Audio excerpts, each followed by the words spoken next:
work against it on the way back. Yeah, so it might be a tricky course for a lot of them. Coming up today, we see all the competitors getting ready, preparing. The first heat's going to be up at midday local time, so not too far away. We're only a few minutes away from that start. As we see some competitors warming up, practicing the course.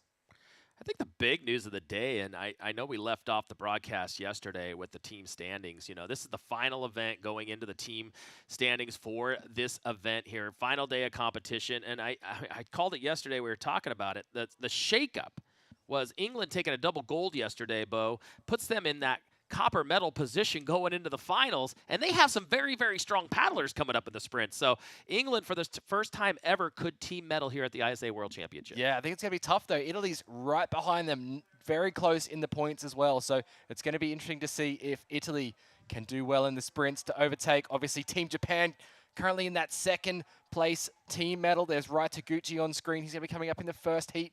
We have Team Spain currently leading those team rankings. Yeah, Spain was picked to come in and win it. They've held it all the way through, and I mean, it's gonna be a huge change of event if they lose that gold medal. They're feeling very, very confident coming into the final day. But yeah, there is the course. There you see it now. The camera angle's a little awkward here, so that red buoy does look a little further out than the blue buoy, but they are dead on. So big shout outs to Anthony Vela, our race director, and all the officials, Jeff and the whole crew, for getting that course tight, because that's not easy trying to align buoys, even in flat water conditions like this. That's right. They've taken their time this morning to set the course, and we've seen Anthony Vela out there directing everything where to go. As we see our competitors in the first heat coming up, Drew. Why not? You know, throw the triple gold medalist in the first heat. You know what I'm saying, right? Taguchi from Japan is going to be in heat number 1. He's currently wearing the red jersey out there. He's the young gun who said he's going to bring home 4 gold medals. Well, he's pretty much delivered in every single category going into the final day, and definitely one of the top contenders in this SUP sprint area. And he'll be lining up in that sort of center lane there, third one over on the red with the red rash guard. Yeah, so the competitors they get the choice of where to go based on the country ranking from previous year. Starting in canoe-like fashion, they're going to back those stand-up paddle boards right into the dock area there, and so they all get a clean start. So usually with a water start, there's a little more undulation, but this keeps everybody lined up perfectly. But you can see when those boards aren't moving, they're a little more balanced, and so that initial paddle hit to the water is key when it comes to sprints, and you're going to see that taking place today. So as competitors get lined up, we do have Rai Taguchi in this heat alongside Cameron Tripney from South Africa, Nikolai Malakakis from Greece. We have Christian Tower as well from Austria. He's a 24-time Austrian champion. No slouch at all when it comes to SUP racing and sprinting especially. As they're getting ready for a start here on the final day of competition for the 2024 ISA World SUP and Paddleboard Championship. Thanks for tuning in. If you have been all week, it's been fantastic to have you follow along the webcast. You can check out ISAsurf.org for the results, all the information about the event, and who's coming up later on today. And the interesting part is they are set back off that timing area. So that finish line is where the chest is going to go across. They're going to gauge it from the chest. I think we heard that in the race briefing, not the tip of the board. So that will be the finish line area. So you're going to see these paddlers pull all the way through that finish line arch on their way return. Yeah, slightly different to yesterday's finish. Now look at Rise. Looks like he's on his all-star. He won the distance race in his sprint board. It's a very much more narrow, knifey looking, but he's going to run his all-star in this one. So interesting equipment choice by the Japanese rider. Yeah, it is an interesting choice, especially for the sprint racing. He won it on the technical, though. He did. That's exactly right. He is. So that's his board of choice when it comes to the sprints. So I was kind of curious. He was bouncing between both of them this morning. He had both boards on the water, so it looks like he decided to go with that version. And there's our race officials. They've done a great job. Got to ride with them yesterday on the distance course. Got to cruise around, see all of Copenhagen. Yeah, big shout out to them all week. The judges on the boats as well. As we are very close to get the SUP sprint started here. They're already starting to time it. Look at that, 7 seconds in. As we see competitors, they're under starters orders shortly, and we will see them. Just checking the clock. That's it. Making sure it works. It's been a great week of action as they under starters orders at the moment. They need to make sure that they do not move forward at all before the horn blasts for the start. So I'm going to say that that could be a false start. That goes to the field. Second false start will be a disqualification on the athlete. Very tricky here, you know. I mean, you got a lot of nerves. You're sitting on that start line, trying to keep your board backed up against the dock, trying to get your paddle in the water first, trying to keep your balance on these boards. There's a lot of nuances going on this start, so a little different than we've seen in previous ISA World Championships, but you can see how tricky it is as well. There is. There's a lot of working against them, and you see him off early start here, Bo. Yeah, quick start from all three competitors there. South Africa falling off. Yeah, Raitaguchi a little bit behind as well. Uh-oh. He's got Christian Tower, Nikolai Malakakis there up in front of Raitaguchi at the moment. It all comes down to that start and how quick you can get out in front. Fantastic start there.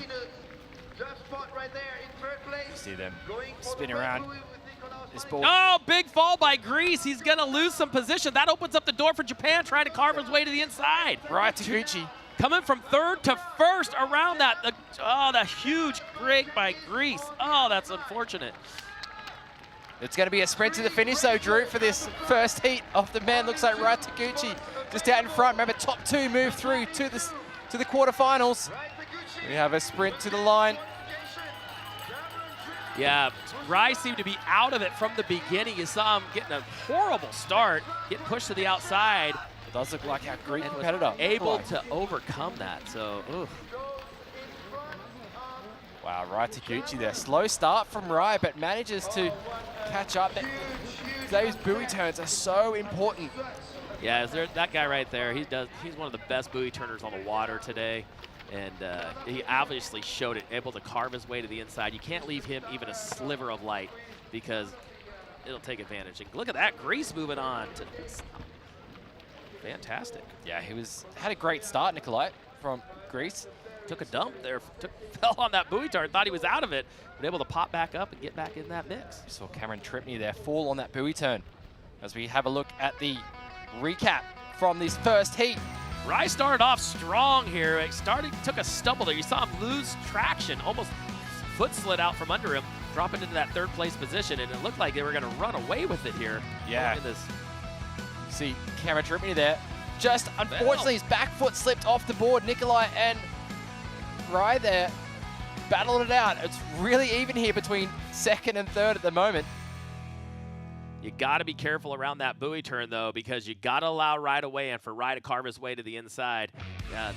I'm assuming we're going to see, the judges are going to get a lot of work on that far buoy. I'm just going to tell you that today, too. They're going to have a lot of work cut out for them. So we see Raitaguchi, Nikolai Malakakis moving through as we have Emily Canal side with the winner of the first heat. Correct. I am here with Raitaguchi. Rai, 3 down, 1 to go to get those 4 medals. How are you feeling today after the long distance yesterday? Yeah, I feel a little bit tired, but today is the final day. All power using the sprint race. Yes. All power to you. Well, we'll let you get back. You're going up in a heat very soon, so we'll keep this short. So good luck, and maybe I'll see you here soon again. Thank you. Thank you very much, Emily. Happy Raitaguchi there. Moving on through to the next round. That will be the quarterfinals. As we have heat number 2 coming up for the men's sprint. There's going to be 8 heats to start off this first round of the men's. Top 2 will move through to the quarterfinals. We'll have the women coming up after the men.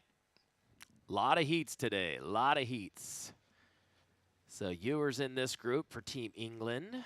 Yeah, Goff from Thailand. So Thailand is their first ISA SUP and Paddleboard Championship showing this year in 2024. Great to have representation there from Thailand. We also yellow. have Samuel Pesca there from the Czech Republic. And Mikołaj Majdan from Poland. So call them out for us here, Bo, so everybody watching at home knows who's who. So Blue Ewer there in the red jersey. Samuel Peska there from Czech Republic in the white. We'll have Mikołaj Majdan from Poland in the yellow. And Goff Nitita Wachpong from Thailand. It's going to be actually in the yellow. Yep. So they've gone red, white, blue, yellow with their colors. So in blue is Mikołaj from Poland. It's kind of cool to see these new countries coming into the ISA this year. We have 7 of them, I believe. 7 new countries coming in, so that's pretty fascinating. The ISA, you know, the governing body for the IOC just came out of the Olympics and really trying to grow the sport. Give it to the crew for doing a tremendous job. Keep bringing more and more countries into the mix here, and seeing all the countries come together and compete on the world's largest stage is pretty phenomenal. And we've seen them over the years. You know, they start out, this was their first year, you know, and due to the World Championships, the countries go home and develop SUP programs to help bring these athletes along and compete at the highest levels. So we've seen a lot of growth now that they've been mixed in there and seeing them compete more and more every year.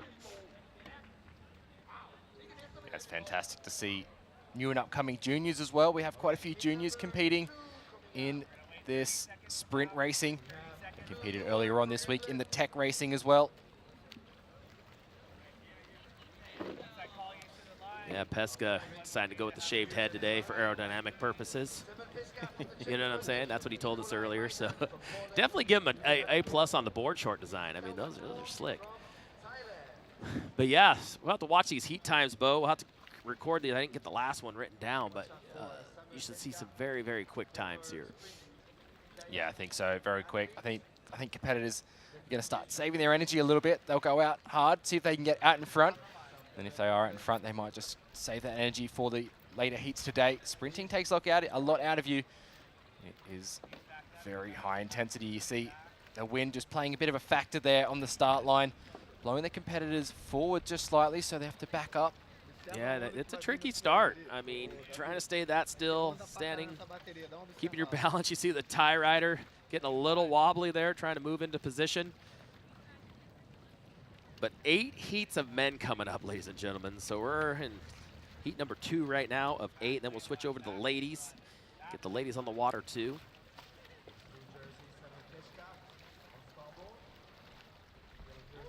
So my apologies. I believe there's been a bit of a change in the colored rash guards today. We did have the original bib numbers for the athletes, but they have gone with the colored rash guards to make it easier for the finish line crossing.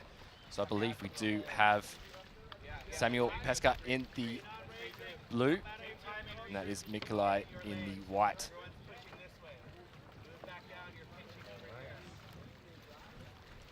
All right. So now you'll see them get out. They get out, stretch their legs, kind of move around a little bit. Trying to hold your balance for such a long period of time is a little bit tricky. So you'll see them paddle out, kind of take a lap, come back in, get reset, because you just don't want to be standing there all day long. And you see our white jersey there of Nicolola. You know, he's paddling that NSP dugout board. So you're going to see a couple different types of boards on the water today. You're going to see a flat top version, a dugout. Dugout allows you to get closer to the water, so you're going to see a lower center of gravity on that water, which helps with a little bit of balance, especially in rougher water. Here's the start. Heat number 2 of the men's SUP sprint. Blue Ewer out to a great start. Yeah, we kind of figured he would shoot out. He's been As we have a little bit, someone's dropped their paddle there. That is Samuel there. Blue dropped the paddle there. Unfortunately, we have Blue Ewer out in front. Blue had some great starts earlier on this week, finishing the top 10, both the tech and the distance racing. Yeah, Mikołaj now from Poland going around that backside turn. You're seeing them turn on their offside. So the backside turns are where you're going to see everybody heading. That depends on what crew you're going to go after. Like we mentioned, Mikołaj, a regular footer, so he's going to go around left shoulder turn. Blue was a goofy footer. He's going to go around the backside on the right-hand shoulder turn. You see Samuel trying to catch up there to Mikołaj. But Blue Ewer there, you can see him just backing off the pace a little bit to conserve energy. He knew he moved on. We expected that one. So Blue Ewer moves on. That's a good one. So around a minute for the athletes to complete this sprint. We're going to see that time drop throughout the day as they move on through competition. Yeah, I didn't see that paddle drop. You know, Blue kind of started out quick. He got one of the best starts of that entire line. We watched the recap. Team England, they're fired up, man. Their first ever team medal, that's pretty incredible. As you see the results there, Blue Ewer, Mikołaj Majdan from Poland, moving on through to the quarterfinals. Team Thailand there, Goff crossing the line. Stoked to see him competing this year. He's done very well in his home country, racing, competing. Give him some credit, you know, this is his first ever World Championship. So, you know, I always ask people, like, what is it like to compete in your first ever Worlds? And they're like, I'm just happy to be there. Like, that's it. I'm not here to win anything. I'm just happy to be there. And he gets to paddle with all of his people he's been watching over the years. Let's take a look at the heat recap here. You can see Samuel in the blue there. Just at this point, hits the board, drops the paddle there. So he got caught a little bit on Mikołaj's board there. You can see him just off the pace. Blue Ewer had it from the outset, out in front. Nice turn by Blue. Nice and tight to that Volkswagen buoy. Mikołaj, beautifully done. You can't leave any gap there, Bo. You can't. You leave a little. When it comes down to the semis and the finals, you leave a little bit of daylight there. Someone's going to find it. Yeah, exactly right. As we see Samuel there just trying hard to catch up to Mikołaj from Poland, but it wasn't enough. So let's see. 1 minute. Yeah, 1 minute. 30 seconds down, 30 seconds back. That's all it takes to get a gold medal here at the World Championships. But you'll see that drop down a lot. You're seeing it under 50 seconds here coming up in the semis. That's right. And it sounds like we do have Blue Ewer down canal side with Emily for a post-heat interview. Yes, that is correct, Bo. I am here with Blue. Blue, that was a great start to that to the day. It's going to be a long day of racing. You're also racing in the long distance race yesterday, doing really good. How are you feeling today? Yeah, I feel okay. It's been a pretty full-on week of racing, so muscles are a bit sore, but the team's in a good position in the last day. So yeah, one final push for the team, and yeah, taking it one heat at a time and see what we can do. Yeah, how is the vibe on the English team after 2 gold medals yesterday? Oh, it's great, yeah. Got a really good team this year, like everyone's super close, supporting each other. So great to see the pro guys doing so well. And yeah, give some inspiration for us to kind of follow in their footsteps and get to that level. Well, we're excited to see you racing throughout the day, so good luck in the next one. Thank you. Cheers. Thank you. We're just keeping it short now. Thank you very much, Emily, there with Blue Ewer from England. Team England moving on through. Fantastic to see them gaining some more points toward the team standings. We'll see Holly Pye from England coming up later on in the sprints for Team England. As we get a beautiful shot of the host city here, Copenhagen in Denmark. You see the start list for heat number 3. A big heat, this one. David Liao, definitely a favorite going into this, alongside Maui-Sak from Germany, Brian Berkowitz, Guatemala, Matej Schmida from Slovakia as they're off. Heat number 3 is underway at the moment. Wasting no time. Very quick start there from David Liao. He's out in front at the moment. And that is Matej Schmida in the yellow. So it looks like one of the competitors have fallen off pace there. Brian in the white. Unfortunately, Maui-Sak had a poor start there on the line. Yeah, look at Liao. Backside turn by Red. He's going to carve his way back. And see how wide they're taking that inside buoy. You're going to tighten that up. You saw how tight it was in those earlier heats, so can't go wide, and this is going to be a little bit slower heat than we saw in that last one. Yeah, David is pretty far out in front, though. Yeah. Only 48 seconds only, so he's going to just step off the gas there for a little bit, save his energy. He knows he's moving through at the moment. Great start from David. Fantastic there, 59 seconds, crossing the line. We have Matej Schmida from Slovakia moving on through as well. That was a very quick heat there. Third heat of the men's sprint. Unfortunately, Brian Berkowitz, Maui. Yeah, Maui's not going to be real happy with his performance there. He's been practicing starts all week long. You see him on screen. Not the happiest of young man there, but be interested to see what happened on that start line, because he did look like he was up in that top 3 to start with, and then just fell off the pace. Might have been a fall. We'll see here the heat recap here as we look. See, Maui had actually quite a good start there. He did. He was sitting there in 3rd place and then gets bumped and then goes down in the water. It took him a long time to get back up. Usually when you fall in a 200-meter sprint, it's over for you anyway, so yeah, not very happy. You never know, though. We've seen competitors fall on these buoy turns, so it's not over until you cross the line. As we see Matej Smeeta there in the yellow jersey, moving up into 2nd place to move through to the quarterfinals, but David Liao looking very strong. It was all Liao in that one. Takes a look over to his Brazilian contention. They're fired up, man. Brazil's looking for a win. They've had some tough calls this year with judges in the technical race, and so, you know, they're looking for a little bit of relief, a little breakout here at this World Championships. There goes Maui. Wearing the headband, not very happy with that performance, but as we have a pretty good heat coming up for you. Yeah, this heat, another one. So Liao moving on. That's a big break for. So heat number 3 is completed there. The next heat, though, Spain's back in the mix. They're frothing for that team championship, and one of their top sprinters is on the water in this heat, Bo.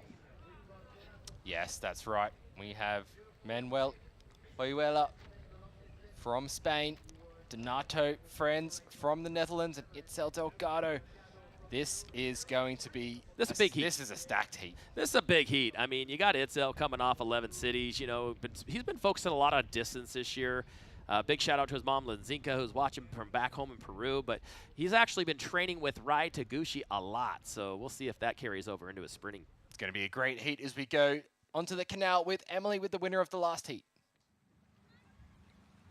Yes, thank you guys. I'm here with David. David, that was a great start to the day. How are you feeling and what are your goals for today? Yeah, I'm so happy for my first heat. Put the pressure out, you know. It's very well start, good. And let's keep pushing. And I love this atmosphere out in Brazil here. All vibration from my family. So yeah, let's do it today. Let's go. Let's go. Well, we're excited to see you. We'll let you go now so you can go get ready for the next one. Good luck. Yeah, thank you. Copy. So David Liao there has some support from his family.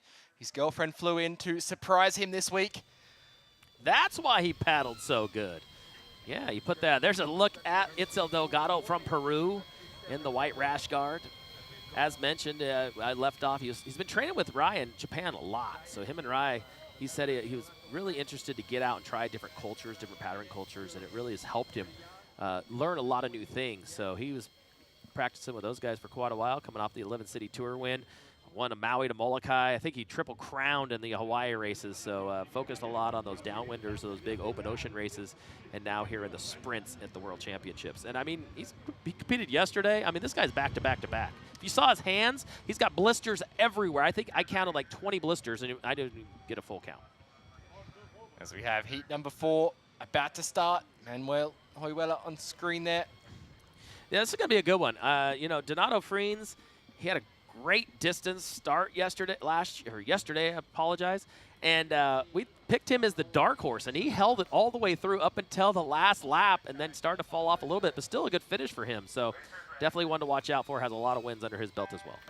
Great shot right there. Yeah, great. So as they're underway at the moment, heat number 4, fantastic start from Manuel. Itzel and Donato right next to each other. This is a tight one. Now you're going to see him start to split, choose what buoy turn they go to. Itzel's going to go to the right. He is a goofy footer. Manuelo is going to go towards the left. I think he's a regular footer. So they're all going towards them. Itzel's getting pushed over. On Donato and Itzel here because they're going to go around the same buoy turn. Itzel getting out in front of Donato there. Oh, watch it out. He's got a board between the legs. You got to watch that. Judges are watching for that. They're going to make that call. So, but Manuel taking this one. A very quick heat. This one has been, Manuel had a fantastic start. A board length out in front of both Itzel and Donato. That's a tough one. You know, you're trying to carve to the inside, but you don't want to commit a foul because then you're out of the contest completely. But give it to Manuel. What a hole shot, man. That Spaniard is absolutely crushed it on that heat. He was quick out of the gates. Under a minute. Woo! Cel Delgado there in second place, moving through. So, valuable team points for Spain going on through. Unfortunate for Donato in that one. We had some big hopes for him this week. There's been a lot of talk about him recently. Doing very, very well in the European events and came over here to Denmark to compete in their national titles and cleaned up with his results there, but it will be man on screen, Manuel Joela from Spain moving through. Yeah, good finish for Manuel. Gotta be stoked with that one.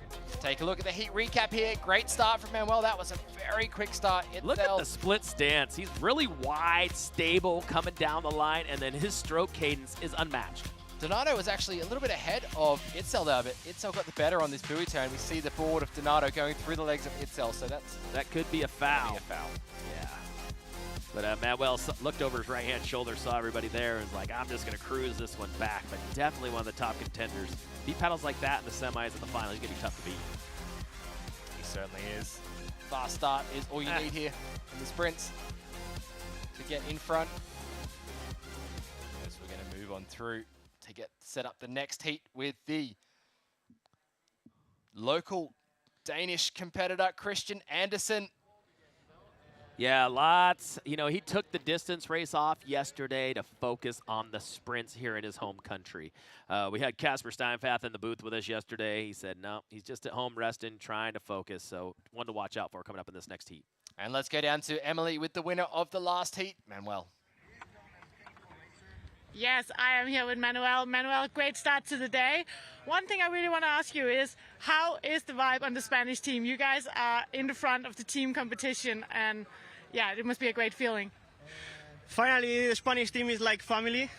We are supporting by a huge community in Spain, like juniors and open people, and they push us to do our best in the races. So amazing feeling down the Spanish team. Well, we're excited to see you race for the rest of the day. So good luck in the next one. Thank you, round by round. Thank you so much. Wheeler there. One to look out for as the day progresses on. But on screen there is the talk of the town at the moment.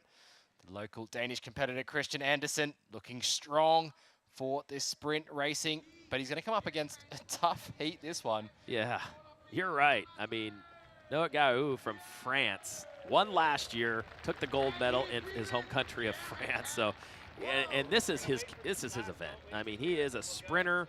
You know, he had a big bummer in the technical, making that fall and not even making it into the final. So, he's got a little bit. He wants to come back for something for sure. Alongside Nathan Dennis there from Switzerland. Stacked heat, just another three-man heat. So remember, these seedings are based on country, so this is why you've seen some of the top competitors battle it out in each of their heats.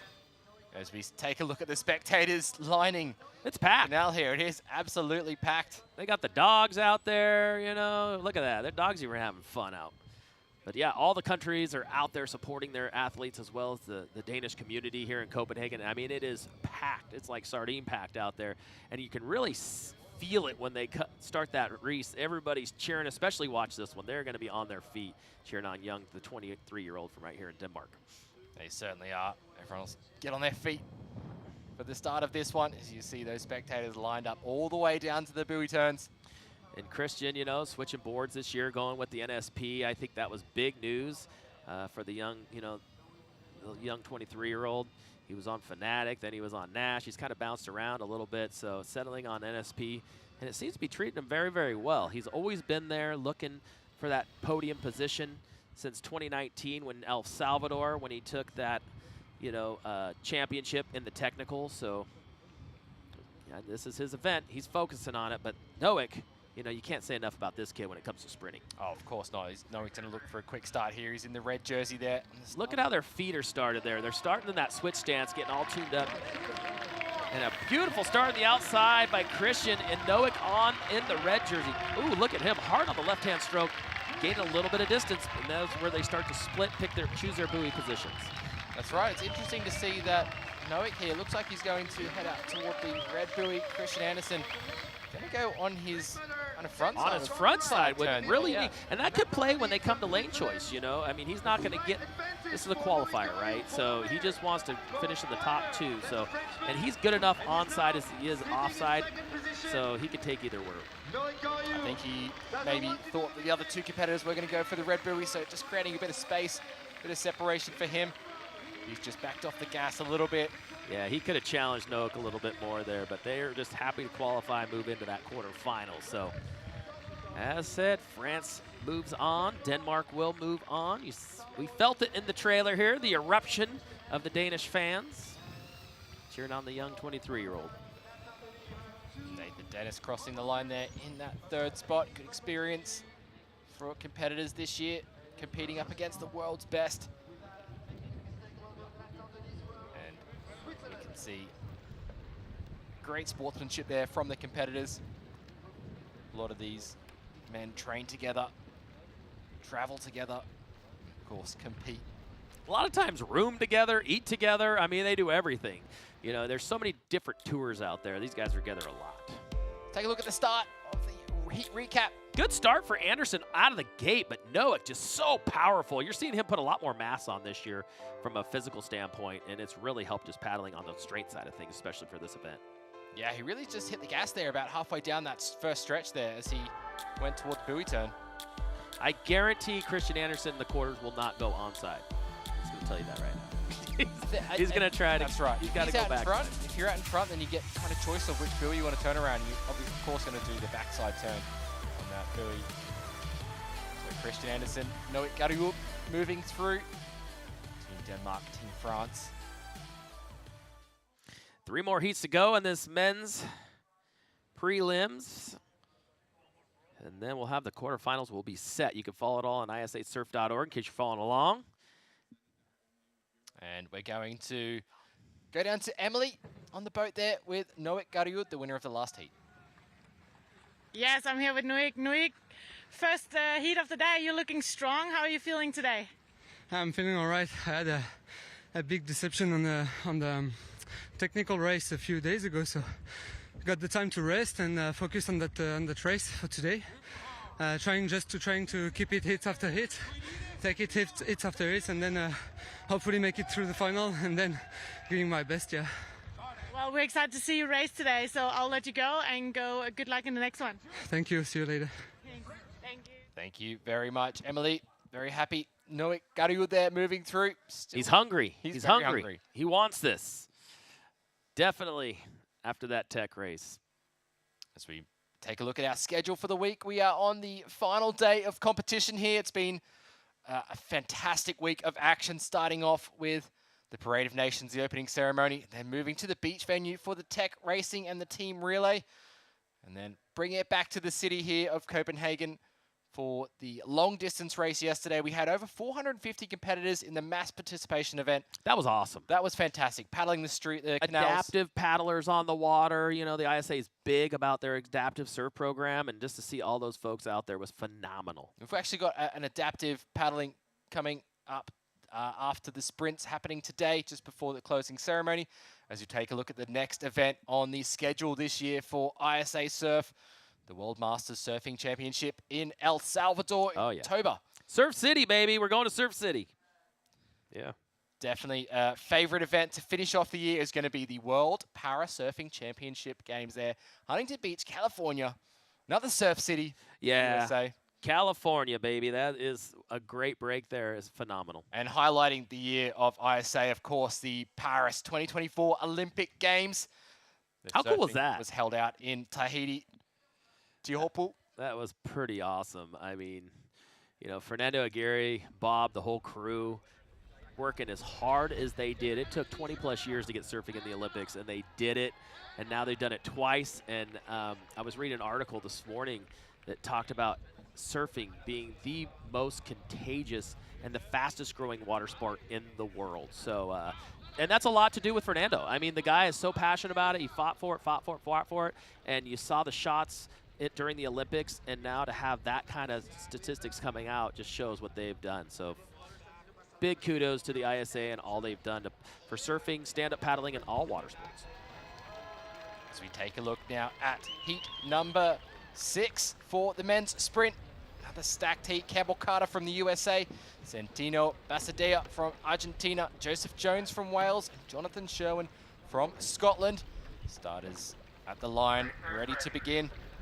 Yeah, watch for the young kid from Wilmington, North Carolina, Team USA. This is his event. Great starter.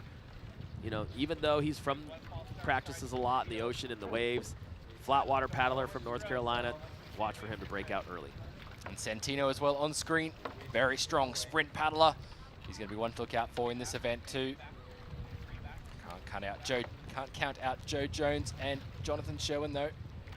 Yeah, Joe looked pretty strong yesterday. Watching him in warm-ups, you know, buoy turn-wise, he's got a little bit of work to do, but we'll see. A little bit slower start. Campbell Carter in the red with the early start. And look on the outside. Wow, Santino. Hard on the right-hand stroke. Yeah, he's going to be one to look out for in this sprint racing here. Great start there from Campbell Carter and Santino Basadea out front at the moment as they move into the buoy turns. Let's see which buoy turn they do choose to Carter's take. a goofy footer, so he's going to go towards that blue buoy. Santino, he's a regular footer, so you're going to see him already switch up in that surf stance. Back around. See how much quicker those backside buoy turns are.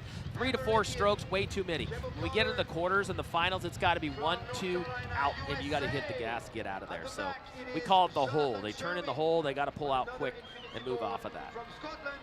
But yeah, give it to Team USA. And Campbell Carter, great start for him coming out of there. And Santino looks strong on that start. Wow. Yeah, he certainly did look very strong. These two competitors going around the buoy turn at the same time. Looks like Campbell Carter's going to get the jump on Santino to move through to the quarterfinals.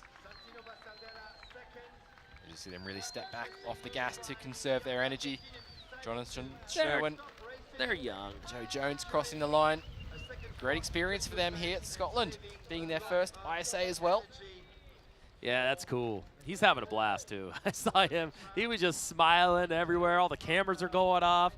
He was having a blast, you know. So Jonathan really enjoying his experience here in Denmark.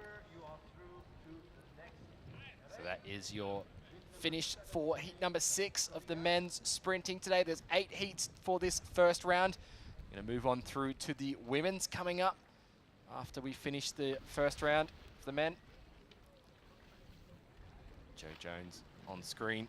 Great to see him representing Wales. Yeah, Wales, we've called their name a couple of times throughout all the events here this week. So coming on stronger and stronger, like we talked about each and every year they compete. And they're really growing their SUP community, which is exciting to see as well. Emily Evans going to be coming up for Wales in the women's sprint. That guy. Michael Booth. Who thought?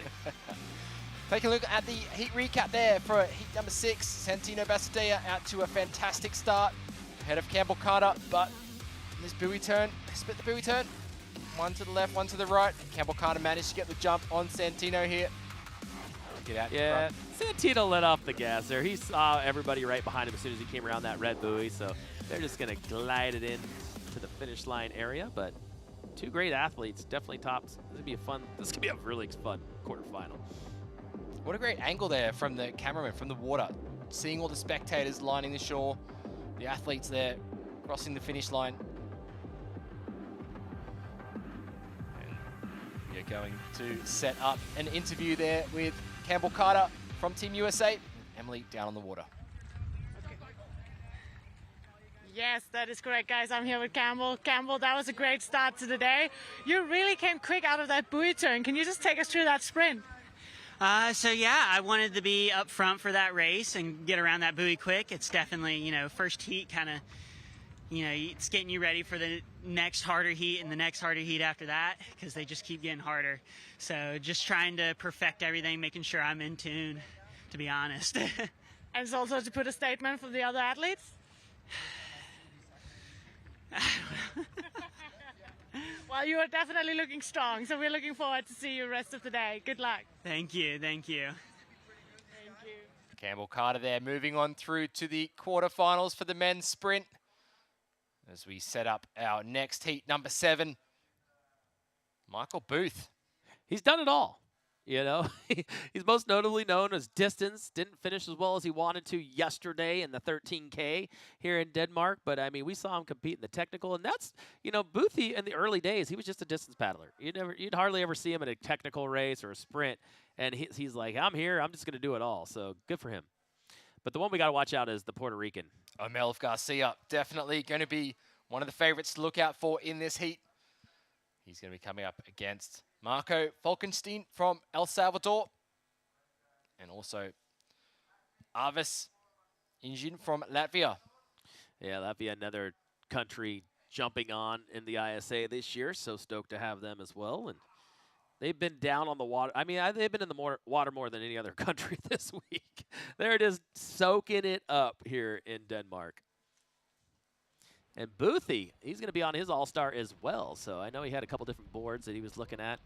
He had a bolt down here the other day running this course, so decided to go with the Starboard or All-Star as well in the SUP sprint.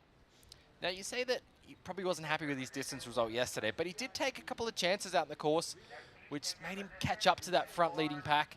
And he did quite well to finish in that kind of top 8 yesterday. So Michael Booth taking... Yeah, but Boothie's used to just dominating. I mean, you know, I think that's the tougher part when, you know, like he was talking about yesterday, he's a father, he has kids. He's, you know, when you didn't have kids and wives and all that other stuff, you could just train every single day, all day. And now he has this balance that the rest of the older regime has. And so, you know, you gotta give a little here and there. You know, you got kids. That's it. Exactly. But still a dominating force in the world of SUP. There's Omelv. Omelv going to be one to look out for. He's going to be off to a quick start. He was practicing. He was down here at 8 o'clock this morning running these sprints. So I was like, dude, you better back off a little bit. You're going to be tired. I mean, he just kept running leg after leg after leg. So putting in a lot of work, really trying to refine that far buoy turn. Yeah, Puerto Rico have a strong team this year. Expected to see Omelv in maybe the tech race, but he's been saving himself for these sprints this week. So take a look at our competitors lining up here. Marco Falkenstein, El Salvador. Michael Booth starting on that left side there, the wind pushing them forward a little bit, so they're going to have to move back, make sure they're all lined up. Anthony Vella there, the race director, calling the start as we get to heat number 7 starting now. Michael Booth out in front, but Omelv Garcia. Look at him push that infinity through the water, but look at this. Boothie just on the inside of the blue rash guard, holding on to that second place position. It's going to come down to the buoy turn and down. Oh, El Salvador. Yes, El Salvador goes down. Unfortunately, didn't look like he got bumped or anything else, just missed a paddle stroke. So he's going to come down to this buoy turn. Michael Booth just out in front there of Arvis from Latvia. As we see Omelv Garcia. Nice control buoy turn from him. And you can see how important it is to make it that buoy first. I mean, if you don't, you got to concede to the other competitor, let them get all the way around, and then you just got 100 meters to pick it up, back up. And, Unfortunately, Marco there, down again. Boothie's going to put a push on here. Look at this. He's going to pull hard, trying to take home heat. Michael Booth from Australia showcasing that he can still mix it with the best on the sprint course. Garcia looked to have that from that angle. Omelv Garcia there, Puerto Rico moving through. Great showing there from 101. Arvis. You know, and that's, give it to Boothie, man. He could have backed off, let it flow, but no, he's going to push it all the way to the end. And that's Michael always pushes hard. He certainly does. He's not one to shy away from putting in 110% into every race he competes in. But give it to El Salvador. Huge smile as Marco comes across the finish line. It was just 3 years. I think it was 2019 we were in Salvador for the ISA World Championships, and a lot of these competitors competed for the first time. A lot of them introduced the SUP for the first time. You know, I think a couple of their competitors have never competed in any other event, came out to the World Championships, and we saw them out there, and they did pretty well. So they're really putting a lot of effort. They have a great president in that country now. That's why the ISA keeps going back there time after time, who believes in surfing and stand-up paddling, and hence the name SUP, or Surf City in El Salvador. Yeah, the ISA has been fantastic at having the World Juniors and also the World Shortboard and Longboard competitions out there. As we take a look at the recap of heat number 7, Omelv Garcia out in front. just see here, the right-hand side of screen there. Unfortunately, Marco just going down, but it was a battle for second and third there for a while. Lane choice is everything. Arvis did well there to stay right on the tail of Michael Booth, but Michael here he stepped on the gas at this point. Yeah, Michael, great start. He had the perfect lane for his backside turn. And yeah, that when we get into the later rounds, that lane choice is really going to prove to be crucial. So, and let's take a look down at the canal with Emily, with the winner of the last heat. Yes, thank you. I'm here with Amlo. That was an amazing start. You just beat the former world champ Michael Booth. How are you feeling and how is the form today? Well, it's an honor being here and competing with such high-class athletes from where I come, Puerto Rico, Patilla, un saludo a todo el mundo. Well, this is an honor, and getting to showcase my talent, I'm very grateful. Well, we're very excited to see you in the race later, so I'll let you go, and good luck in the next one. Thank you. Todo el mundo en Puerto Rico, gracias por el apoyo. Seguimos ahora, vamos a seguir pasando y muchas gracias a todos. Thank you. Omelv Garcia there, the winner of that last heat, saying he's stoked to be up with some high caliber athletes. I'd put him up there as well with them. Amore! That's what I got to say for our Puerto Rican contingency. So good to see him out there. Saw Max Torres out on the prone board representing Puerto Rico, a two-time ISA SUP surfing champion, and definitely helped pumping up his team. As we take a look at the competitors for the next heat, another stacked heat for the final heat of the round number 1 of the men's, heat number 8. So we're going to have Claudio Nika in the red. We're going to have Dan Miller. He's going to be in the blue. Kjell de Brun in the white. And Linus Karlsson from Sweden on screen there in the yellow. Yeah, Claudio Nika is one to watch out from Italy. He's won this event before. He's very familiar with it. He's been saving himself for this particular event. And I know he's got gold on the mind coming in here. So Team Italy, I was talking to their coach Federico yesterday. He said he's really focused and really ready to dominate this event. But he's got a lot of competition. And there you got Dr. Dan Miller out there from Canada. Dan Miller's out there, yeah. Kjell de Brun on screen from Belgium. A very strong performance from him all week in the races. Been great to see him mixing it with the best. I mean, he is definitely one of the world's best. It's going to be a great heat to watch. Like you said, Dr. Dan Miller out there. Dr. Dan, he travels, I don't know how he does it, but he gets to travel around the world. And I'm like, how do you do your job? How are you a doctor? He's like, oh, everything's digital now. So it's pretty cool. I got to spend some time with him down in Sayulita, Mexico at their event. And him and his young ladies, just phenomenal man. Really doing a lot for the sport in Mexico and around the world. So Dan, one of the older guys, there's a look at him right there. Growing out his hair, I asked him the other day, when are you going to cut that? Kind of likes it, so good to see him out there. Karlsson, our Swedish paddler in the yellow jersey. He's an 11-time Swedish champion. It's going to be a very tight race. Remember, we're going to watch the start closely to see who gets out in front. But we've seen some nerves today, Drew. We've seen a few competitors fall in. Seen some nerves. You've seen how important lane choice is. You've seen how important the hole shot is.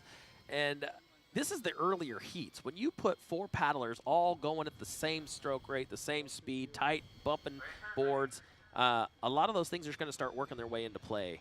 And so, when you got a couple of athletes that are dominating in their heats, it's a little less, but it's going to be crazy going into these later rounds. Looks like a false start there. Yeah, I think the wind just coming into play there. I heard a whistle blow. There's our boy Sean Evans with the camera on the beach there. There's our race director, Anthony Vela, in the gray ISA 60th anniversary shirt, which is pretty cool. 60 years. 60 years of ISA. Incredible. Doing great things for our sport. Sport of surfing in general, as we're off to a start here for the final heat. The man, unfortunately, a bad start there from Dan Miller on the left. He missed the stroke. But Linus Karlsson out in front at the moment from Sweden, right next to our competitor, Claudio Nika, who is going to be one to look out for as the day progresses. Claudio's a goofy footer, so we should see him to go that inside, the left side buoy on your screen. Swedish competitor will take the left, so a nice split there. This is going to be an easy turn for both of these riders. Claudio there, few strokes back on his board. He's first around that buoy turn. Kjell de Bruyne, though, not far behind. He's going to be able to catch up to Carlson there. We'll see Dan Miller spinning around there. Fortunately, not a great start for him in this race, but it does look like we have Claudio Nica. Also, Yeah, Claudio looks really, really strong coming in the line there, but so does the Swedish competitor. I mean, I don't. very strong. You know, a lot of people were talking about Kjell coming in, and this was his time to shine. So Nika coming in right around a minute. So good heat time for them, and there's the unofficial result. Yeah, so that would be Claudio Nica, Linus Karlsson from Sweden, moving on through. Dan Miller crossing the line there. Great to see him here competing. Traveling the world. Good to be that guy, Living you the know? dream. Living the dream. I'm a doctor, touring the world, doing my thing, always smiling.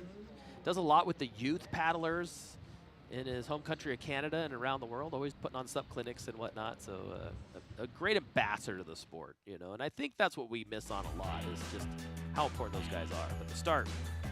Heat recap, the final heat of round number 1 for the men. Very quick off the line, Claudio Nica, Linus Karlsson as well. Very interested to see Linus coming up later today. He's paddling very strong. He actually got the jump on Claudio.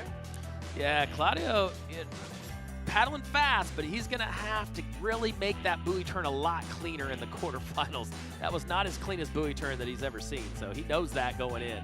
3 or 4 paddle strokes aren't going to cut it. He knows that. So Linus actually opting to do a backside buoy turn there. So maybe a bit of strategy, realizing that Claudio is out in front, wanted to keep a bit of clear water. There we have it. The final heat of round number 1 for the men's sprint complete. The quarterfinals are set. We are going to bring you the women's SUP sprinting up very shortly. You can see the women there getting ready on the water as we have Claudio Nica with Emily down on the canal. Yeah, thanks, Bo. I'm here with Claudio. Claudio, that was a great start. You've been here all week waiting to compete today. I know you're a former world champion. How is the form today? Yeah, it's been a little bit long time to wait, and the pressure was not easy, but luckily, yeah, everything went good. I was first in my heat, and this was the plan. So let's keep going like this and try to be in the final. And how is it to be here with the Italian team? I see that they're all here cheering for you. It seems like you guys are having a great vibe and a good team spirit. Yeah, the team is the main support, let's say. This year we have a big team. Everything is going super. We hope to be at least in the first 4 in the world, so this will be the goal for today. Well, we're excited to see you race again in a little bit, so go rest up and good luck in the next one. Thank you guys for everything. Bye-bye. See you later. Thank you very much, Emily, with Claudio there. Moving on through to the quarterfinals for the men's SUP sprinting. Drew Murin just stepped out of the booth. I'm now joined by Candice Appleby to call the women's sprint racing. Candice, thank you so much for joining us here. Who are you looking forward to seeing coming up today in the sprint for the women? Oh, well, we're kicking it off. The Heat 1 is going to be exciting. I have some friends. I have some former competitors. I'm a fan as well, so I'm excited to see this first heat. Melanie from France, she is so fast, and I've seen her racing since she was very young, and I'm excited to watch Caroline Cook as well. I've competed with her a bit in Canada, and she's really excited about this sprint race. She's actually been struggling with a little bit of sickness all week, so she's been kind of cooped up. She was able to come out and represent her team in the relay and then go back and rest, and so today she's just itching to get out there. I'm also very excited to see Marie Carmen from Puerto Rico. I think she's going to be extremely fast today, as well as Seychelles, Chilog. That's actually a heat in this first round together, which is kind of unfortunate that all 3 of those ladies are coming up in round 1. But I got a chance to watch the men outside. I was sitting out there, and man, what a beautiful day to be sprinting, and it's really, really cool to see this action up close. So if you're here watching, it's a really awesome venue for these athletes. Oh, it certainly is, and also for the spectators lining up along the sprint course. Checking out all the action today. We have over 40 nations competing here this year for the 2024 ISA World SUP and Paddleboard Championship. Over 180 athletes from around the world. The best of the best in the world competing here in Copenhagen, Denmark. As you see the start list for heat number 1 of the sprint women's. Melanie Lafayette from France. Petronella van Malsen from, she's from the Netherlands. And we also have Carolyn Cook from Canada and Jiwon Choi from South Korea. As Candice Appleby, you're no stranger to the ISA competition. Multiple gold medalists in the sport. It's fantastic to have you here. What are the vibes out there for the women today? You must have spoken to a couple of them before they hit the water. I did. I had a chance to speak to some of them and tell some of them good luck. I saw Seychelles when she was getting ready during the meeting and was telling her good luck, and she's like, I'm sorry, but I need to focus. I'm like, oh yeah, duh. I remember that. So yeah, it's really great to see the equal inclusion for women at the ISAs. You know, we have an equal number of male and female participants, and that has continued to raise the level of the women's competition. And these ladies are so fast, they're so skilled, and I'm so excited to see this first heat. It's going to be amazing. They're definitely all faster than I am on the water, so fantastic to see the world's best out there. I think you could still mix up with them, Candice. I think you could still give a run for their money. I'm definitely inspired. So, you know, people have asked me, am I retiring? You never retire, right? So I don't know. Maybe I'll be out there next year. That'd be great. I actually got a chance to do the very first sprint races that the ISA put on in Fiji, and I was able to take home a silver medal. Yeah. So that was pretty fun. But these girls, I don't know, sprinting is not so much my forte anymore. So give me a technical race in the waves and sign me up. But these ladies are so fast. I'm excited to see their turning and the footwork, and it's just so inspiring. So getting ready for this first round. Top 2 ladies will be advancing into the quarterfinals. They're just coming to a standstill here, keeping their boards under control. You can see the athletes keeping their paddles in the water, staying engaged with the water so the wind doesn't blow them, so they don't go off course. A little bit of bracing. Anytime your paddle's in the water being utilized for leverage, it's called bracing. So for anyone watching at home that is newer to stand up, you want to always have that paddle in the water in some capacity, whether taking a stroke. If you're just standing still on your board, you can use it. You can see Melanie here. She's just light little touches with her paddle in the water to keep her position. There's a little bit of a side wind here too, which is going to affect the way they point the nose off of the start. You might see some of the athletes offsetting their nose a little bit on the start line here. And that's because that first big initial stroke will make the board sway a little bit. So they kind of counterbalance that by offsetting the nose slightly. So that way, after they get into their second, third, and fourth stroke, they're continuing to go straight and they're not veering off, which is really important in sprint racing. So here they are waiting for Anthony's call. Nose is behind the white buoy. It's going to be a great day of action here for the SUP sprints. Jiwon Choi on screen there from South Korea. Very decorated athlete in her home country. You can see Melanie with a little bit of a staggered start, and here we go. They're going to get started. And here they are. It looks like Melanie off to a blistering pace here. There's a little Petronella as well. Melanie really pushing hard. She's a regular footer, so she's going to go for that left turn, that backside pivot. She's advancing even more now in her position. Yeah, Carolyn Cook out there for heat number 1 of the women's SUP sprint race. Right behind her, Petronella van Malsen from the Netherlands. Going to opt for the right-hand turn. Melanie with a nice smooth turn, sweeping the surface of the water as she runs back up the board. You see there, Petronella opting to take that right-hand turn, but putting her back a little bit. Jiwon Choi from South Korea there on the right-hand side of screen has the ability to catch up now. And Caroline was just getting a little bit stuck behind Petronella on that turn. Melanie's far out in front. It looks like she's even slowed down her pace a little bit. She knows that she is in front here. Going to save some energy as she moves through. Melanie taking the win here in heat number 1. Jiwon Choi really working hard still to try to catch up to Petronella. The top 2 are going to advance. And there you have it. In second, Petronella. Third, Jiwon Choi. And fourth, Caroline Cook from Canada.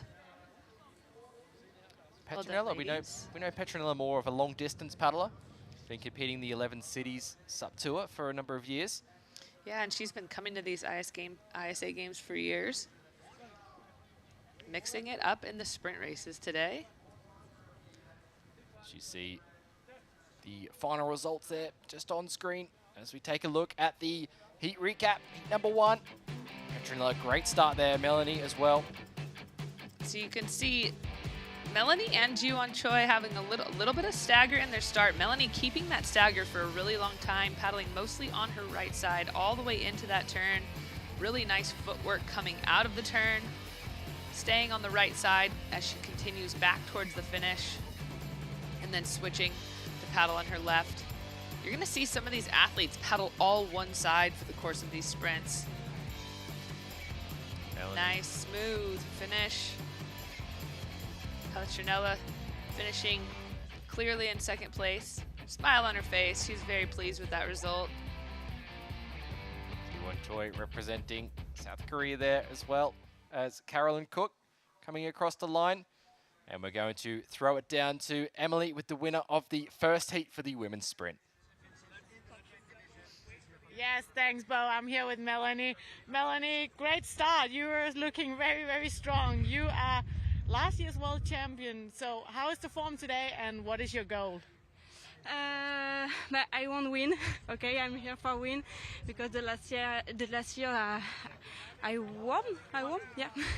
And yes, I'm feel good. It's a first hit. Okay, it's perfect for warm up, and we will see for another hit. But I cross the finger for finish first this year. Well, we're very excited to see you. It's going to be an exciting day at racing. So I'll let you go and get some rest before your next heat. Good luck.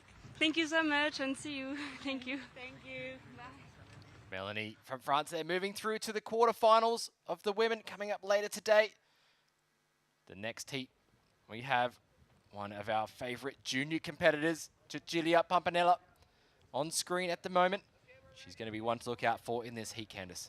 Yeah, I talked to her this morning and I asked her how she was feeling after the junior race, and she was, a little bit disappointed, but she said she's really been training hard for these sprints. So this is another opportunity for her to take home a medal for her country, and she's really, really fast off the starting line, which of course is essential for a sprinter. So we're gonna get to see her maybe have a little bit of redemption from her 4th place finish when she was working towards defending that junior title. She's going to be coming up against Alma Caleta-Spada from Argentina.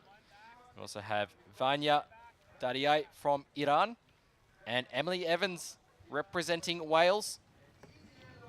On screen there, Alma. Emily, if your friends or family are listening, I've got some fans of yours in the United States that I coach back at home. Barry and Pam Williams are probably watching you, cheering you on. They say anytime you want to come to the States, they have a room for you. So if you happen to rewatch this replay, I haven't got a chance to meet her and give her that invitation in person yet, but she's got fans all the way across the world. It's a fantastic thing about this sport. Such a great community, stand-up paddleboard community, opening the doors for a lot of not just athletes, but people around the world, meeting everyone. It's great to have representation here from over 40 nations this year as the women getting started for heat number 2 of the sprints. You can see that wind coming into play a little bit there, Ken. Little bit of wind, little bit of boat wake. You can see the girls just using their board handling skills here on the start line. It's really important to have those skills. I mean, they're at the highest level of competition, so the board handling skills are essential, and being able to hold your spot on the line and be ready for when the start goes off is very important. You can see they're getting ready here. You don't want to get caught taking a backward stroke, switching sides when it's time to start. That's gonna definitely cost you. So you're always ready. You can see Cecilia right here really using her paddle back and forth to manage the way that her nose is positioned. Paddles are up. Waiting for the start here for heat number 2. I think competitors just have to get back into line there. The wind just blowing them a little bit off.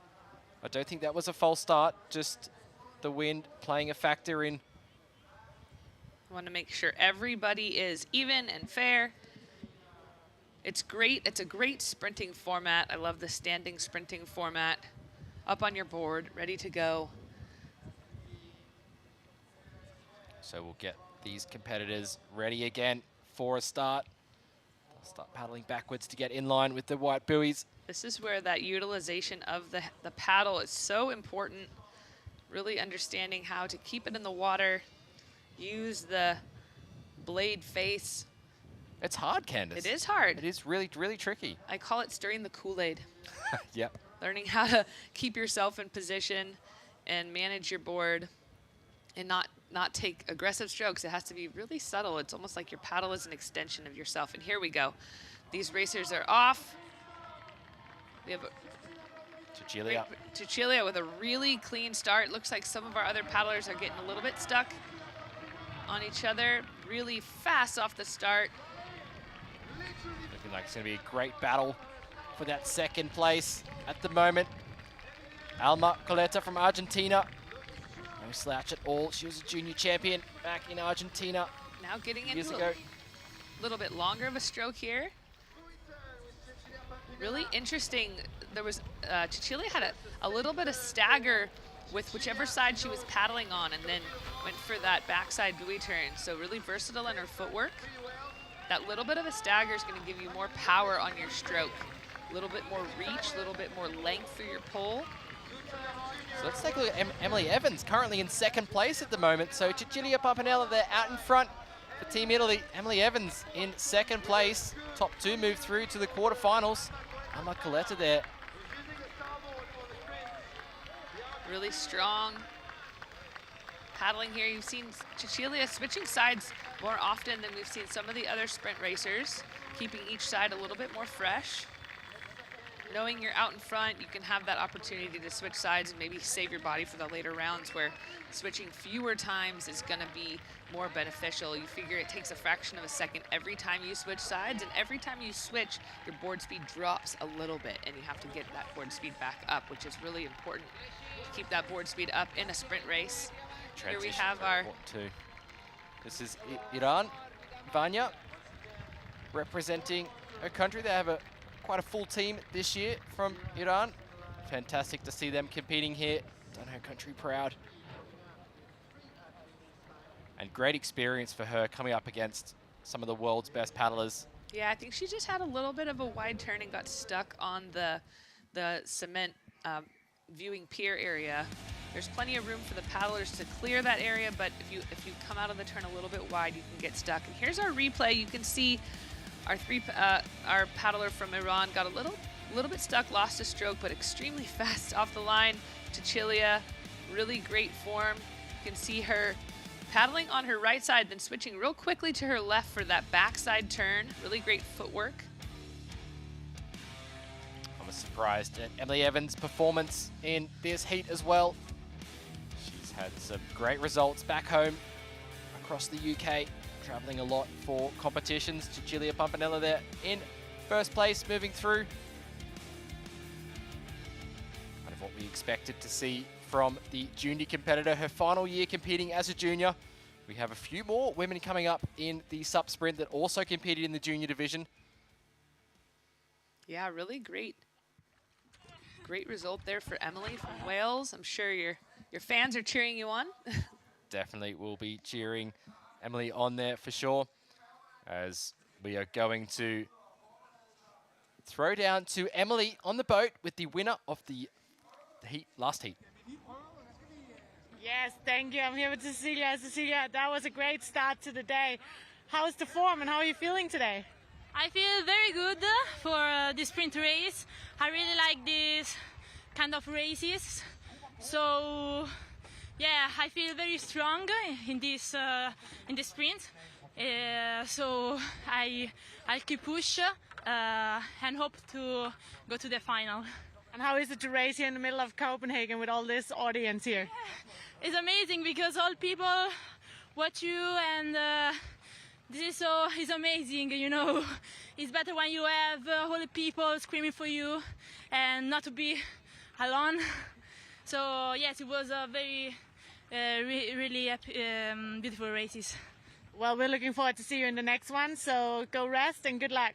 Thank you so much. See you. Thank you. Cecilia Pimpinella there, moving on through to the quarterfinals. She seems quite relaxed, quite happy for that result in that first heat of hers.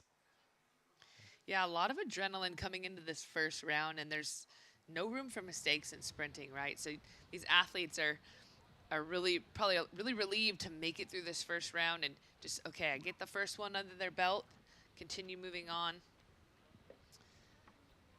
As we take a look towards heat number 3 of the women's SUP sprinting, you can see them starting to move toward the start line. Spectators there lining up along the course, right in front of the action there. You can see everyone almost sitting in the water as we take a look at your start list here. We do have Holly Pye from England. She'll be in the red jersey. Jessica Matos from Brazil. She'll be in that blue jersey. Then we have Laurent Vlamix from Belgium. She's going to be in the white, alongside Malgorzata from Poland. And I think we're going to see Jessica really, really fast off the line from Brazil. I remember watching her in the tech races, and she was out in front for 1 or 2 of the laps in one of the preliminary rounds and wasn't able to medal at the end of that technical race, but really set a strong pace first to the buoy in one of those tech rounds. So I think we can expect to see her pushing hard out in front. As we have a start here for heat number 3. Looks like we only have 3 competitors battling it out in this heat at the moment. Does look like we have a fantastic start there by Jessica from Brazil. Out in front at the moment, Candice. Yeah, out in front in that blue jersey. She's paddling that flat deck blackfish. In second, second place currently Holly Pye. Working hard. I must mention Lorraine here from Belgium. One of the youngest competitors this week, 14 years old. Wow. She's in that white jersey there. So we see Jessica rounding that buoy in first place at the moment. Holly Pye from England. Nice clean turns from these ladies. Jessica stretching out her stroke. Holly Pye here working hard to close this gap a little bit. She knows that if she stays in this second place position, she's going to be advancing to the next round. Looks like Jessica is pretty comfortable with her position. Nice long strokes through the finish. Making it through that first heat comfortably, both of these ladies. Well done to the youngster, Lorraine from Belgium. Great to see her competing. 14 years old, the World Championships. Imagine what she's going to be like next year. Exactly right. That's it. Just the experience that she gains from these events, coming up against the world's best, watching them compete later on today, that she's going to be taking notes. And you can see she's even using an adjustable paddle, which adds a little bit of weight to the paddle. Take a look at the heat recap. Heat number 3 of the women's SUP sprint. Jessica Matos from Brazil out in front. She kept that lead right through to the end.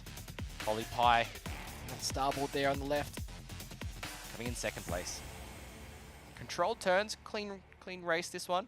Really nice controlled turns, plenty of space to get around the buoys. You're going to see today, I believe most of our athletes are going to opt to go for that backside pivot turn. That's typically the fastest turn. Things might change as we get into the later rounds if we have a lot of the same footedness paddlers in the same heats. If you have a heat full of 4 goofy footers and they're close, you may have paddlers that have maybe a lower seed into the positioning. They might opt for the other buoy. It's going to be interesting to see how that plays out throughout the day. It certainly will be very interesting to see the tactics, the strategy that comes into play for all of the athletes moving through. The quarterfinals going to be coming up after this first round of the women, as I believe we have the winner of the last heat down with Emily on the boat for a post-heat interview. That is Jessica Matos from Brazil.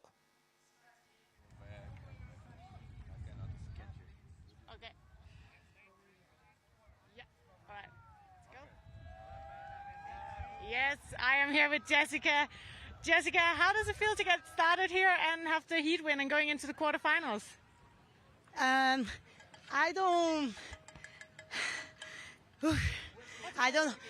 know speaking English and Português.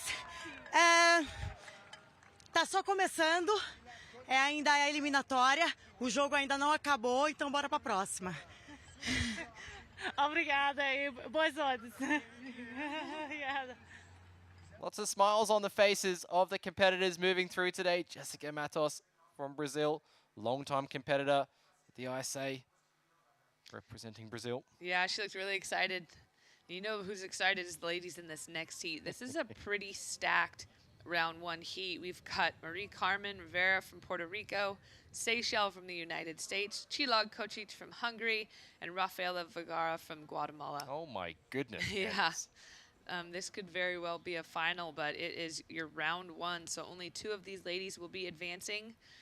And really great sprinters in this heat. I'm excited to see what's going to happen here. Marie Carmen has really been on a tear this last year. She continues to just get better and better with every season, just more and more poised at every race. Very humble athlete, very disciplined and dedicated. She is a well-rounded athlete. I follow her on social media. I see her training. I see her dedication, the way that she eats, the way that she trains, and she does it all. She does the weightlifting, the swimming, the running, of course, the paddling, really working on always honing all the different skills. She is great in distance. She's great in technical racing. She's great in sprinting. She's also really great in the waves. She's been very consistent at the Pan American Games. She's taken home 2 medals for Puerto Rico, both in Peru in 2019 and in Chile in 2023 at the Pan American Games. So you know her country is watching proudly, cheering her on. And then we have the young junior, Chilog Kocic, gold medalist. She's a really fast sprinter as well, so this is going to be interesting. She had a great result of winning gold in the juniors and doing so with a few falls even in her final, and was able to catch up with all those buoy turns. So it's going to be interesting to see how she does in this sprint against these ladies. And then of course Seychelles, a veteran, really great sprinter and also exceptional at distance. So these ladies are getting ready here. Rafaela as well from Guatemala representing. It is going to be interesting to see who gets off the start line in front. We saw Mara Carmen earlier this week take bronze in the tech race. She went silver yesterday in the distance. Can she do one better this time, Candice, and take the gold for the sprint? She's got it in her, definitely. I think she does. I think she is definitely one of the favorites based on past results and ability. Marie Carmen is definitely a favorite here. And you can see the little bit of the offset of the nose preparing for that first stroke here for Marie Carmen. From all competitors, yeah, definitely. See Seychelles on the right, Chilag next to her, Mara Carmen. And then we have Rafaela on the left-hand side there in the yellow. So they're now just getting themselves lined up.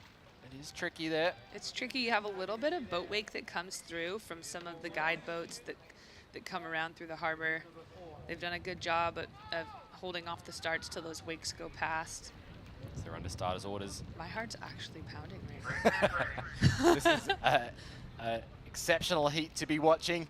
Thanks for tuning in at ISAsurf.org. Make sure you do head to the website to check out the results from today. You'll be able to follow your teammates along as they move through today's action. The final day of competition for the 2024 ISA World SUP and Paddleboard Championship.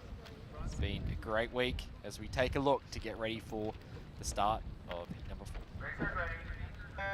And they're off. Here we go. Very hotly contested heat here. Marie Carmen able to get a few strokes ahead so far, but really, really tight racing. Seychelles working her way around on the outside. Looks like Chilog is just getting a little stuck in the middle of that wash there. She's gonna hold on tight though. You don't ever wanna let up for a second. Even if you're in the 3rd position, anything can happen at these turns. You can see a little bit of the wake sucking Seychelles board into Marie Carmen. And right here is where you might see the ladies' stroke starts to stretch out. They're going to prepare their feet for this buoy turn. Nice turns from these ladies. Very strong on that buoy turn. Chilag, gosh, is right behind Seychelles there. She needs a bit of catching up to do. And Rafaela there spinning around the buoy turn there. Rafaela Marikaman going for the front side turn, which is one of the harder turns to do, but opting for that instead of being the third person on the backside turn on the other buoy. Seychelles. Seychelles really working hard, going stroke for stroke, and it looks like she's maybe going to take out this heat. Really great long strokes from Seychelles, an exceptional sprinter, a world champion as well. She's going to be really, really happy with the result of this first heat. Well done, ladies. So yeah, maybe some strategy coming into play there. Marikaman getting off to a good start, realizing she can get out in front, then backing off the pace a bit to save her energy for later on, realizing she's going to go through. Seychelles from the USA taking that heat win. Marikaman Rivera in second place. Chilag Cautious from Hungary in third. And Rafaela Vergara Fernandez from Guatemala in that fourth position. So that is your standings for heat number 4 of the women. Yeah, really great paddling there from Seychelles. Here we go. We have this start here. These three ladies were just pretty stroke for stroke, and then you can just Chilag getting a little bit stuck in between the wake of both Seychelles and Marie-Carmen. Marie-Carmen getting out a little bit ahead. You can see right there where Seychelles' board kind of got sucked into a little bit of her wash. Pretty much going around these buoys at the same time. Chilag in the third position. You can see Rafaela going for that front side turn and just getting a little bit stuck there. And here is where Seychelles really put on those afterburners. It looked as though Marie-Carmen was just a little bit crooked coming out of that turn, so she had to straighten out to get her board speed back up. Great paddling from Seychelles, and the young Chilag coming through in third position. Seychelles is fast and she has endurance. Her stand-up career started with distance paddling. She set a Guinness record. And we're going to actually go down to her right now with a sideline interview with Emily. Yes, that is correct. I'm here with Seychelles. Seychelles, you are looking very strong coming out of that buoy turn and that final sprint up to the finish line. Can you just take us through that race? Well, I'm a strong sprinter. I got to choose the lane where I got to turn on my preferred side, and I had a very tough heat with some of the, 3 women in my heat were top 6 yesterday in the distance. So I knew that this heat was going to be one of the hardest ones, maybe anyway, so I really wanted to push it, and then I did, and I'm really happy to get the win on the first heat. It's a good confidence boost. For sure, that must be a good confidence going into the quarterfinals. What is the goal for today? Well, I mean, of course, the goal is to win. Well, that's what we like to hear. I just want to do my best. Yeah. Well done. We'll let you go, and good luck in the next one. We're looking forward to see it. Thank you so much. Big congratulations there to Seychelles, moving through to the quarterfinals of the women's sprint. As we take a look at our city venue for the SUP sprint racing. You see, it's all happening down there on the water. Spectators lining the shore. And we are just commentating in the truck on the left-hand side of screen there. Not far from the action. Yeah, we're right behind the podium stage, actually. This next heat is going to be exciting. There's going to be a lot of cheers from the stands because we have our local paddler here representing Denmark, Katrin Bergman. She's going to be in the white jersey. We got Alba Alonso from Spain in the red jersey. So got Linda Srivatkova from the Czech Republic. She is going to be paddling in the blue jersey. And Julia Doma from Latvia, the highest ranked paddler in Latvia, qualifying for this year's sprint racing. As we see Alba Alonso there. Quite new to the racing scene, been doing very well the last couple of years. We saw her race her first ISA last year for Team Spain. Spain continuing to produce really fast paddlers. So many of them. they're coming from all over Spain as well. Some of them in the Canary Islands, where Alba is at the moment. As we see the competitors getting ready for a start here. Heat number 5. Got one more heat after this to finish off women's round 1 of the sprint. And we'll move into the quarterfinals. Linda on screen there, 17 years old. As we see a start for heat number 5 for the women. Quick start by all competitors here. Yeah, side by side. Seems as though some of those outside lanes are giving a little bit more opportunity for some clear water. If you get stuck inside and you're not out in front off the start, you get stuck in that wash. Really fast off the line. Alba Alonso from Spain working hard to get to this buoy first. She's got a full board length ahead of the next competitor.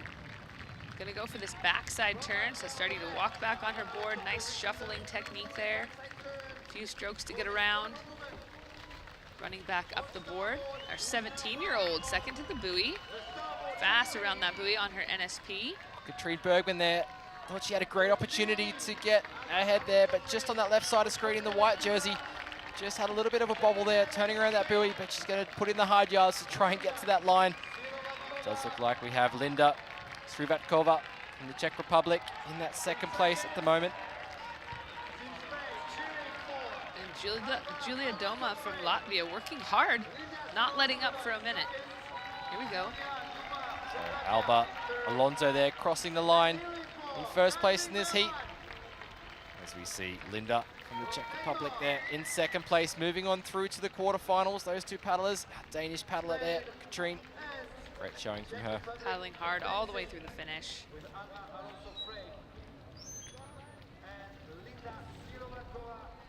Great paddling there from all women. They all had a great start off the line, but like you said, Candice, it looks like those outside lanes, they can kind of maybe pinch the other competitors in the middle there. Yeah, if you're out first on the outside and those on the inside are going to get stuck by that wash and almost pushed into each other. Lane selection is really important here. Here we have Alba working hard, really nice staggered stroke technique, paddling on her right side the entire way to that first buoy. Done very well, very controlled paddling from her. To stay out in front of this race, just conserving her energy there, slowing down the stroke rate. Really powerful in the legs, you can see with all her strokes. Very fit, very strong. It's going to be exciting to see her coming up in these next rounds. We're going to see these times continue to get faster and faster and faster as the day progresses. The buoy turns are going to get tighter. It's going to get even more exciting. Oh, such a fantastic day of action planned for today with the SUP sprints as we head on down for a post-heat interview with the winner of the last heat. Yes, thanks, guys. I'm here with Alba. Alba, great start to the day. You are into the quarterfinals. Can you just say a few words about the heat and the form you're in today? Yeah, well, the first heat is always the most difficult because the nerves and everything. And once you do this, then you are in the competition. I gonna do my best for the quarters, and let's see what happens. Well, we're excited to see you, and you're here having the whole team cheering on you. You guys are currently leading the team competition. So how is the vibe on the Spanish team? We're so happy, and I think we are already champions. So Spain they're gonna start to drink beer, so I want to finish to join them. Well, we're gonna let you go so you can prepare for the next one and hopefully go join the team soon. Good luck. Thank you, thank you.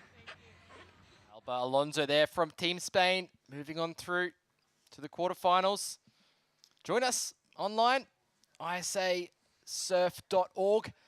You can check out ISASUP OK on Instagram. That is where all of the action for the stand-up paddle and paddleboard championship is happening.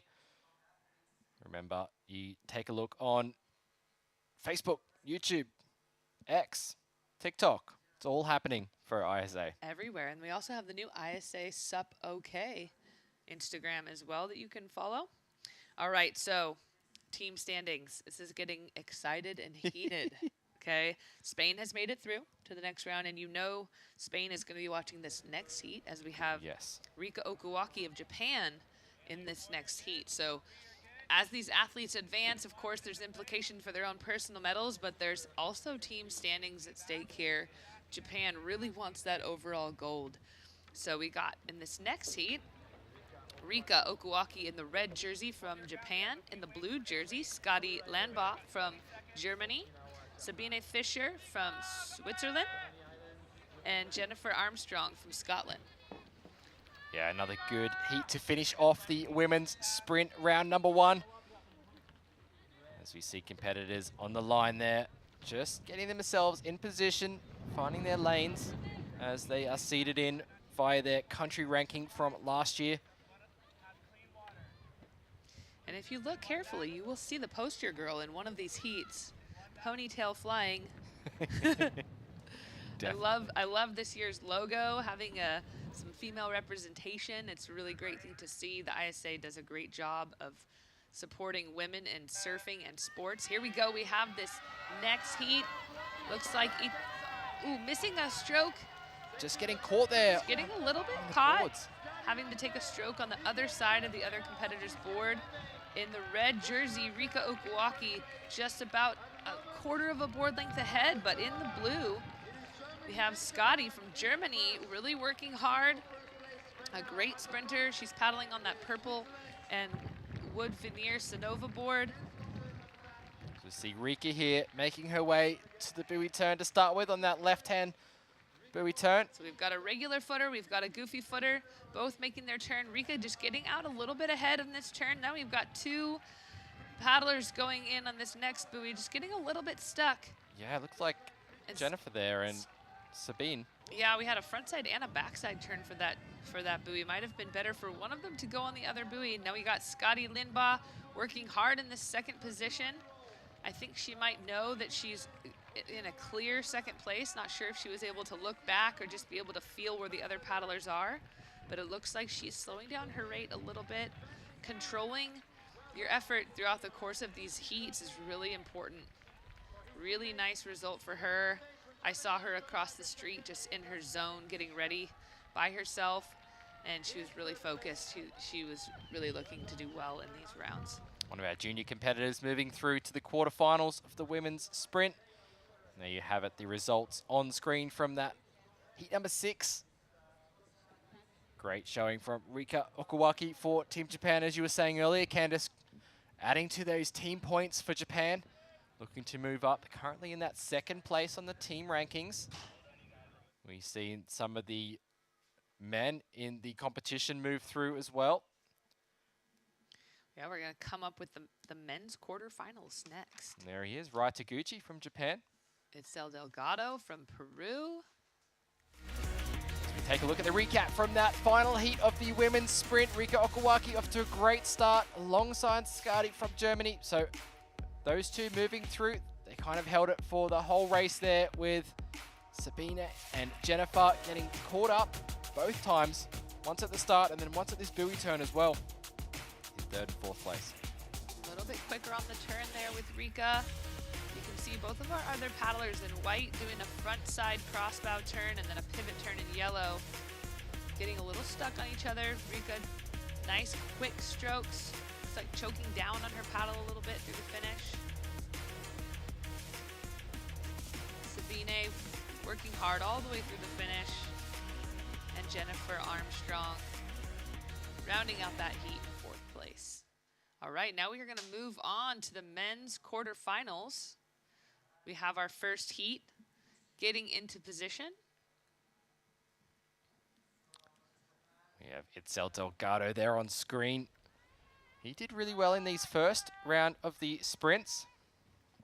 Yeah, we've got David Liao in the blue jersey. Mikola Majdan from Poland.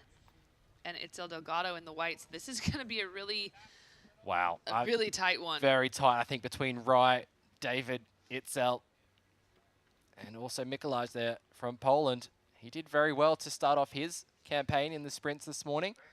As we see racers at the ready under starters orders, and they're off for the quarterfinal number 1, the men's SUP.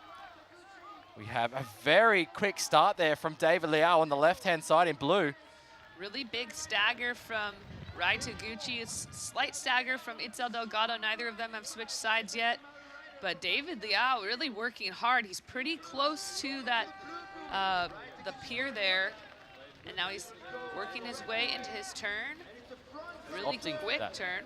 Going for the front side turn there. And I think he knows that that was a really smart choice from him. He knew his competitors were all going to go for that backside turn. And I think he wanted a clear buoy to himself. So really smart, strategic, confident in his paddling, confident in his front side turning. And holding down this first place position. Rai in second. Itzel just a little bit stuck behind that wash there of Rai Taguchi. Both of these gentlemen pushing hard all the way to the finish. David very stoked across the line. Yeah, really great result from him. And that was a really smart decision on his part. I'm not sure where he was in the lane selection, but really important that when they're training for these sprints, not just training for the favorable backside turn, working on that front side turn as well. Typically, paddlers have a stronger side, one side that's stronger and one side that's, let's say, I don't want to say weaker, but less strong, right? Our side that follows our footedness is typically the side that's going to be stronger. So you'll see most regular footers opt to paddle for a long side on the right side, but I think we saw something opposite here. Nope, David right there, he is on his right side for most of that first part of that start. Got out in front early on in this quarterfinal number 1. Rai Taguchi was battling with Itzel for a while there, but it was Rai around that buoy turn first. Really smart decision there for David to give himself a clean opportunity around that buoy. Also important to know your competitors and know what is their stance, what is the turn that they favor, so you can make a decision when picking your spot on the line. And then you can see David just elongating his stroke a little bit the closer that he gets to the finish. Really fired up there. Across the finish. Mikolaj's Majda there from Poland. As things are moving quickly today. Getting the next start list ready for heat number 2, the quarterfinals. Man, as we look at these heat sheets here, every heat starts to look like a final, and we're only in the quarters, Bo. And there's your final results there from heat number 1. David Liao, Rai Taguchi moving on through. They'll be moving through to the semi-finals. As we see some more top competitors here lining up. As we take a look at Manuel Oyuela in the red jersey. We have Blue Yua in the blue. We have, I believe that is Nikolai Malakakis there in the white jersey, and in the yellow we have Smida from Slovakia. Just waiting here for the start, keeping their boards under control. Watching the strategies, I think, probably from that previous heat.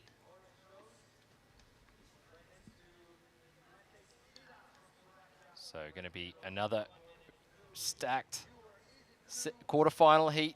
I think we're getting to the pointy end of competition now, Candice, as they're lining up. Everything's going to continue to happen really fast. Before you know it, we will be in the final awarding gold medals. Thank you for tuning in from home to support your favorite paddlers, support your countrymen and women. A lot of team spirit, a lot of team pride here as you see these athletes just waiting here on the start line, doing a really good job keeping their boards under control, noses behind that white buoy. If you're just now tuning in, the start line is noses behind the small white buoy. They paddle through the finish arch, turn the buoys. They can choose whichever direction they want to go, turning from the inside to the outside, and then they finish through the arch. Chest through the arch is officially the finish. You can see the lanes there, 1, 2, 3, 4. Competitors have to be in line with that to start. We see Blue Yua taking this inside lane, or the outside lane there, from the spectators. And then Manuel Oyuela from Spain in the red jersey on the other side there, getting the top picks of where they're going to position themselves. Young Nikolai there on screen. Fantastic performance from him this morning. So I would say that if you are a strong, if you're strong on your footedness side, if you are a regular footer, you're going to want that outside left lane. And if you're a goofy footer, you're going to want the far right lane. That's going to give you the opportunity to have nobody next to you, to have the whole shot to your respective buoy if you are going to do a backside pivot turn, which is probably the faster turn. I believe Blue Euro is goofy foot, so we'll see him starting on this other side. We'll see if he actually decides to cross the field. And we see a fantastic drone shot there of our city venue, the city of Copenhagen, Denmark. Denmark has once again been a fantastic host for this year's ISA World SUP and Paddleboard Championship. Thank you to all of the volunteers helping out here at the event site.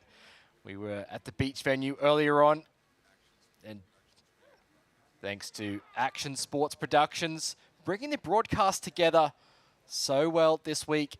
We've been covering lots of different disciplines on the water, following the athletes through the canals of Copenhagen, and also down beachside. These drone angles have been incredible, showing you the beautiful weather that's been brought out as well. Absolutely beautiful weather. And it's been just really, really great to see the host, Copenhagen here. They've done a great job to take care of athletes and spectators at this venue. They've even closed traffic for the day, so you don't have cars going back and forth near where spectators are going to be crossing the street and observing. You've got a minimal boat traffic today as well, and yesterday they closed down the harbor for the distance races to really just make the best possible course for the athletes. So it's been a really great place to hold these ISA World Games. Really beautiful, clean city, and really neat to see how the city works with nature and how many fit and active people there are here, riding bikes, running, going to the gym, and utilizing the water as well. So I think sometimes people get the misconception that being in a big city, there's not as many things to do outside. But here in Copenhagen, outdoor fitness is thriving. Certainly is. Copenhagen doing a lot to integrate sport and the city lifestyle together. You can see you can do it all with water sports here in the city of Copenhagen. As we see the athletes paddle through the canals. You see there's that power plant in the background actually turns into a ski slope during winter. Yeah, and a hiking, and you can go hiking there. I was looking into that. Really great to see what they do with sustainability here and all the recycled products that they use. Really, I think a lot of cities around the world could take notes from Copenhagen and how they do things. 100%. As we see the schedule for this week, we're on the final day of competition for this year's World SUP and Paddleboard Championship. The sprint race is happening today. We're going to have the para-athletes as well taking over after that with the closing ceremony. At the start of the week, we saw all of the athletes take to the streets of Copenhagen with the Parade of Nations. Walking along the round bridge there on the bottom of screen, you can see. And then we have the tech racing at the beach. As we take a look at the ISA surf schedule this year, 7 events on the calendar this year. We're currently in Copenhagen as we are looking to get a start for heat number 2 of the men's sprint quarterfinals. Racers under starters orders, just getting themselves ready. They've just got to move back a little bit. Don't believe that was a false start, just the wind blowing them off slightly. So it's all about the starts in these sprint races under starters orders. They had a false start. So looks like that one's going to get thrown to the field. So what happens with false starts? The first one goes to the field, and then the second one goes to the athlete, which results in disqualification. Yeah, it's really important that you put your board in a position where it's not going to continue to move, but then you want to have your paddle up and ready to take a stroke. So here we have resetting themselves. Athletes coming to a standstill here. Paddles are up, and there we go. We're off to a clean start. Looks like we have our athlete in the far outside in red. Really working hard here. Incredibly fast rate. Too fast of a rate to even count. So we see there, Blue Euro has a goofy foot, and Manuel as well, making their way toward the buoys. Let's see if Blue actually takes, he's going to try and do a frontside turn. Looks like Nikolai from Greece is going to opt to do that backside turn. So it's going to all come down to this last little bit of sprint. Looks like we do have Manuel Hoela in the first place, Blue Ewer in second at the moment. Now Nikolai's fallen off the pace a bit. We have Mate Smida there in the yellow trying to catch up. And athletes there, Blue Ewer really putting in some hard yards to try and catch up to Manuel. Nikolai not giving up. So Manuel Hoela from Spain. Blue Ewer from England moving through to the semi-finals. What a fantastic performance from the young paddler from Greece. Nikolai there crossing the line in third place. Mate Smida in that fourth position. The best in the world here showing up today for the sprint races. That was a really fast heat, 58 seconds.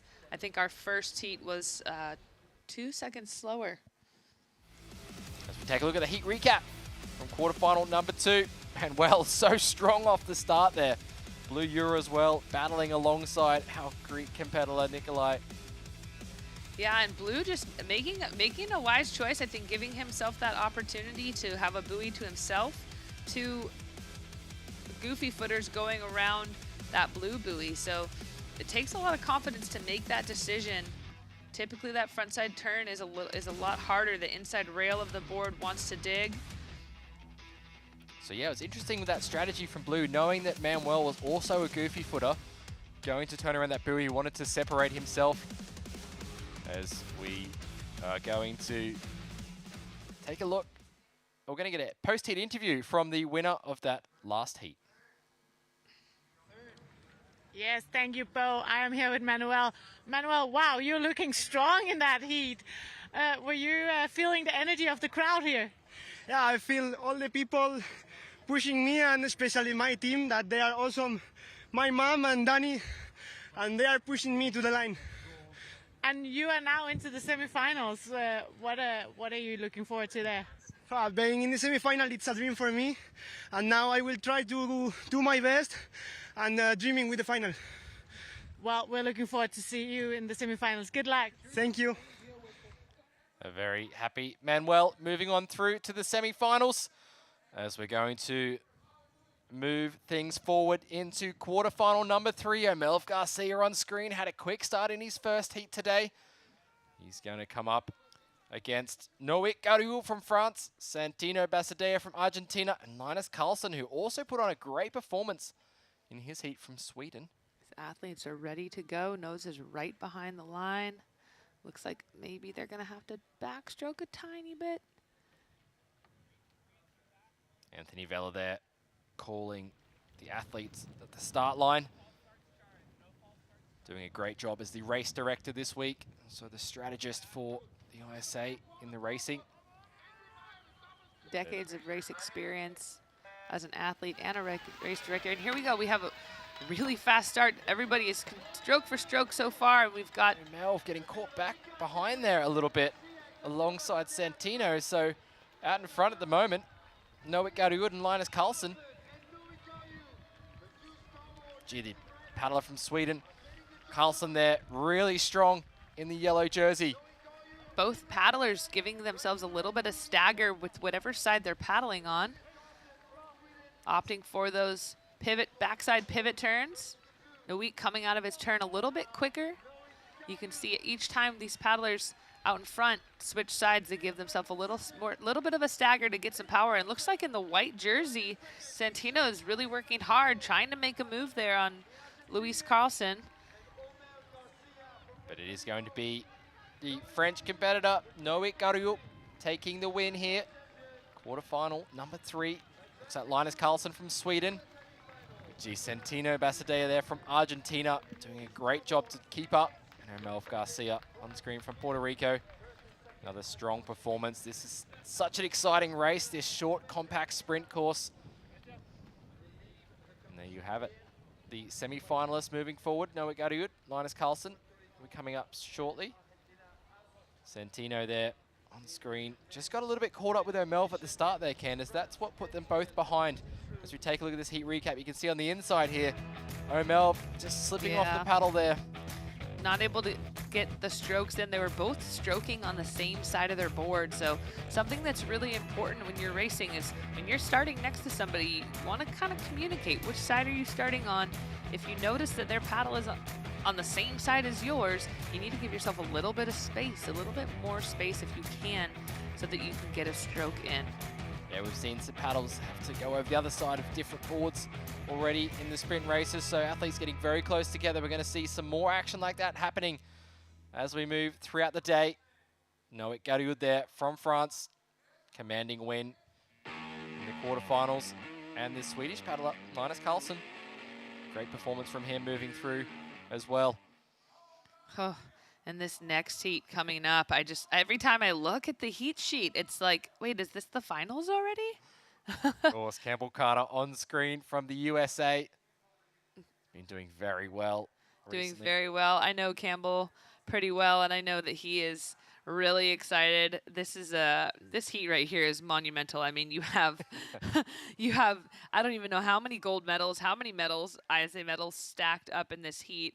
Michael Booth in the white, Christian Andersen, one of the local favorites here in the yellow jersey, Claudio Nica, a gold medal sprinter in the red, and Campbell Carter from the United States in the blue. You couldn't script it any better to have a heat with these men for quarterfinal number 4. Only the top 2 will make it through.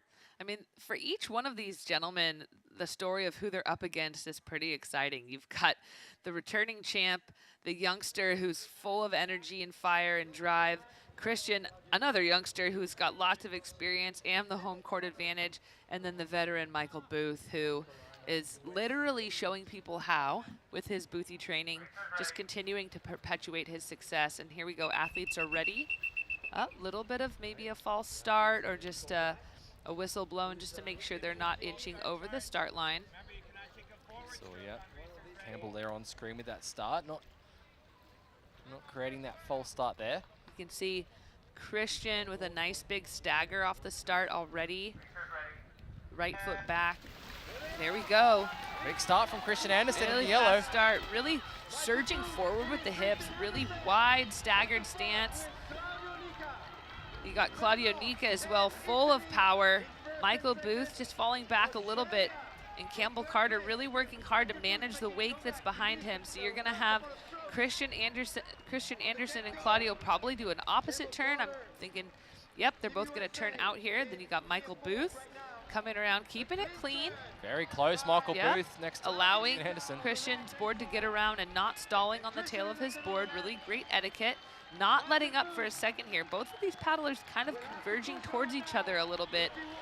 Christian still in that staggered position. Really close finish here. I thought Michael Booth was going to make a move there to try and take that second spot, but Claudio Nica there and Christian Andersen. Looks like Christian's chest was probably over. Can't call it for sure. Great racing from Campbell Carter, the youngster from Wrightsville Beach. Wow, 57 seconds. That's, I think, the fastest heat we've seen so far today. Great performance from Christian Andersen and Claudio Nica there. Very close on the line. We'll bring you the official results as they come through. But Campbell Carter there, looks like he wasn't expecting that quick start. You see, here we go, the finish line here. Christian Andersen getting in front there, as you said, Candice. Good eyes. Yep. Official finish is chest up through the arch. And there's your official results on screen.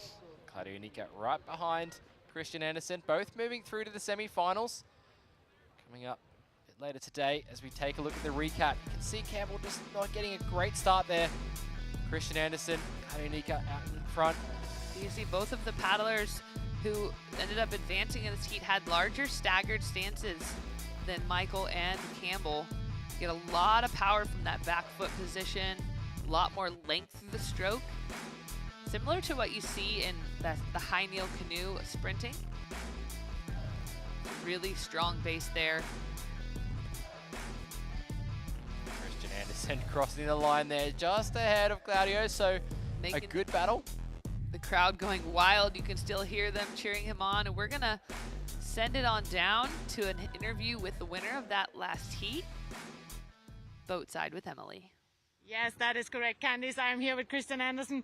Christian, you're looking strong out there. How are you feeling, and how does it feel to really be here in front of your home crowd? I feel awesome today. It's a tough course, but it's just intense. It's an all-out sprint.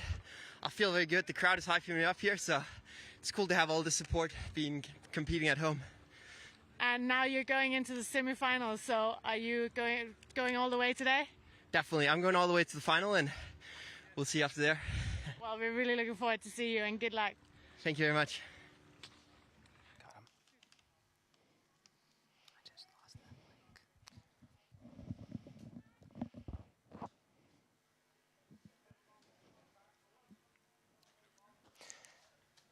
And welcome back to Finals Day here in Copenhagen, Denmark. There it is. We are going to move on to the quarterfinals of the Sprint Women's event. And this, as we talked about over and over and over, the talent just keeps getting better and better, deeper into the heats. Candace Appleby, Drew with you, going to be calling the action live for you as we bring it in.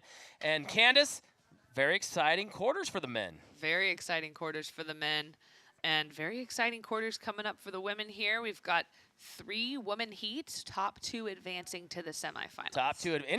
Any shakeups in the men's quarters that you are aware of? There was a couple. There was a couple from the first round even that some athletes that I thought would make it through. I thought I would see Donato Friens make it through, but he had a pretty tough heat to start.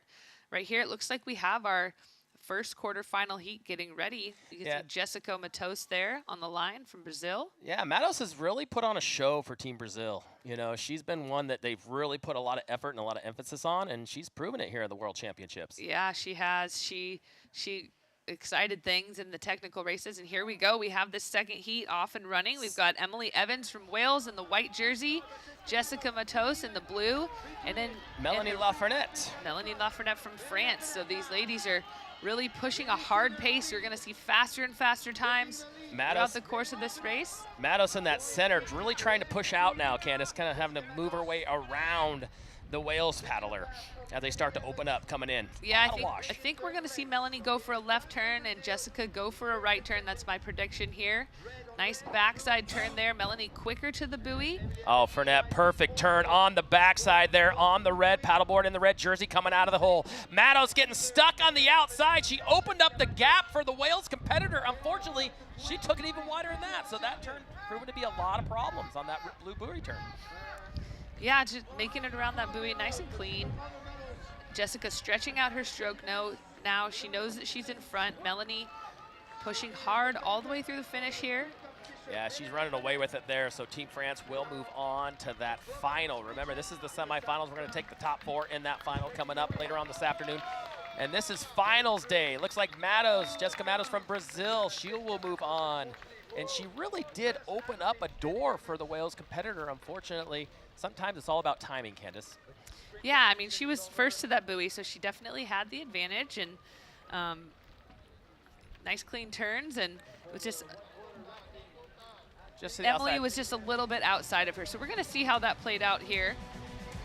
Take us through the recap. Nice clean finish. Melanie, that's her prime position in that lane 3. Strong starts from all these gals. And looks like Emily just got a little bit sucked into Jessica's wash. She kind of crossed over, which didn't allow her to continue paddling side by side. So you can see not the tightest turn there from Jessica, and Emily just getting a little bit stuck on her tail there, but able to paddle out of that into a second place.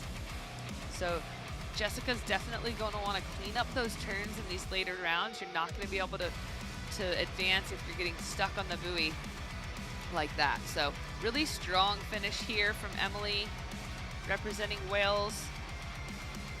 So unfortunately not making it through to the semifinals. Here we go. We have our second quarterfinal lining up. Second quarterfinal. Let's talk a little bit about it. Ooh, we've got Cecilia.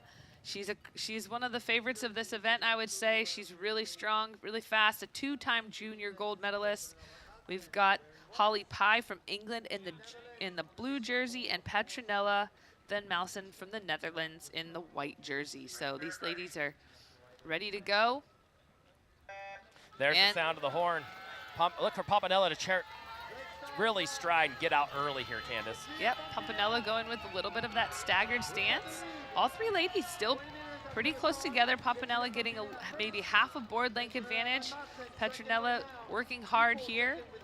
A little bit narrower of a grip on her stroke. Holly Pye sitting in that 3rd place spot, got some work to do, but look at this. Petronella crossing over just a little bit. Looks like she's going to go for that left side buoy, probably do a left backside buoy turn. Yes, we're going to see what happens here with Holly Pye coming up right inside. Watch Chichilla's backside turn there. Nice and tight around the Volkswagen buoy, making her way back out of the hole. So Holly Pye just getting a little bit stuck on the tail of Petronella, slowing Petronella down slightly. She's going to need to really work hard to up her board speed out of this turn. Holly, you're going to see her trying to come into the middle here. Petronella crossing over. Looks like she knows where Holly is, and she's trying to protect a little bit. Yeah, it's Chichilla, though, running away with this one. Still not over, ladies and gentlemen, as Pye and Meisner battling it out for that 2nd qualifying position. Chichilla knows where she's at. She slowed down her cadence quite early before the finish. She kind of glanced over her shoulder and could see, okay, I'm clearly out in front. I'm going to save a little bit of energy and kind of stretch out the finish. So those are your 2 qualifiers moving in. It will be Meisner from the Netherlands and Papanella from Italy. There is a look at her right now. Definitely one of the top favorites to pick in this sub-sprint. And Candace, I want to talk to you as we got this overhead view. You're looking at the lanes there. I mean, very tight. We're seeing some struggles on some of the starts from a lot of the paddle wash. Yeah, I mean, a tight area to start. So those hard starts are what these athletes are going to be working in their training. And you see that paddle wash right there coming out of the hole as a nice clean start. Papanella runs out with it on the far top side of your screen. And then everybody starts converging on their onside turns. Papanella around quick and easy. And then a crossbow turn by our Netherlands athlete, Meisner, which really took her wide and opened the door there, but unfortunately wasn't able to take advantage. Yeah, it looks like the nose of her board kind of got hung up on Petronella there. Working hard, trying to make her way around, but was not able to get into that 2nd place position. So there it is. Looks like Italy will be moving on and the Netherlands into that semifinal coming up later on this afternoon. And we're going to move right on to heat number 3. We got Seychelles from Team USA. You got Rika Okanaki from Japan and Linda Sirkova from Czech Republic. Here they come down the line. Nice fair start, Candace. Yep, Seychelles out in front just by a little bit with a little bit of staggered stance. I was watching her working on her turns before this morning, and she was doing her turns in both stances. So looks like she's prepared for a backside turn given whatever lane she's in, really working hard, still paddling on her right side. Looks like she's aiming towards this blue buoy here. Rika Okuwaki in 2nd position here. Looks like she's aiming to do a backside turn on this red buoy. So let's see. Nice tight turns by both Japan and Team USA coming out of the hole, leaving no room whatsoever. Now you got Okuwaki on the right, Seychelles from Team USA on the left. Nose to nose, those 2 look like they will be the qualifiers unless something happens at 49 seconds. These girls are flying through this course. Yeah, really fast, a little bit slower around the turns for both of these ladies, but really fast out of the turn, getting the board speed back up. You can see Seychelles here really using her whole body. She's looking behind her. She can see that she's clearly out in front, and she's definitely slowing her pace down now just to control her and preserve her energy for the later rounds. Yeah, she's got to be happy moving into that final. Sprinting is kind of one of her keys, and look for big things coming out of Team USA in this final coming up. But we have one more heat number 4 coming up, ladies and gentlemen. So stay tuned. We're going to take a look at the recap here on this one, but I'll tell you what, Seychelles and Okuwaki look very, very strong in the sprint. Really strong. Seychelles is great in distance and in sprinting. Here we go. We got a really great start from both of these paddlers. Seychelles getting out in front early, really heavy on the catch and quick to the front in her stroke, using her body, lots of down power, really wide grip in her stroke, just getting a little bit stuck on that buoy, starting her turn a little bit early, but quick back up to the front to get her right back up and her board speed going. And then they come all the way for home, and they knew they owned it after the buoy turn. Team USA on the bottom, Team Japan on the top part of your screen as they cruise it across the finish line, qualifying into that final coming up. The semifinal coming up, pardon me. One thing I know is that Seychelles has a really strong endurance base from all the ultras she's done. She's a, I believe, 3-time Chattajack athlete, which is a 31-mile ultra, where they do a 1-mile timed sprint for the last mile sprint of the race. Insane. 1 mile or 100 meters or something. After 31 miles, they're sprinting at the very end, and that small portion is timed for an additional championship. And so Seychelles is no stranger to paddling all day long and then sprinting at the end. So good to see her. Good to see her back at the World Championship. Yeah, and after having a baby, she's a mom, so it's pretty exciting, inspiring to see. A lot of moms out there competing in this World Championship, and a lot of fathers too, as we talked about the men's division. And let's move on to heat number 4 here. You got in the red rash guard, you got Alba Alonso from Spain.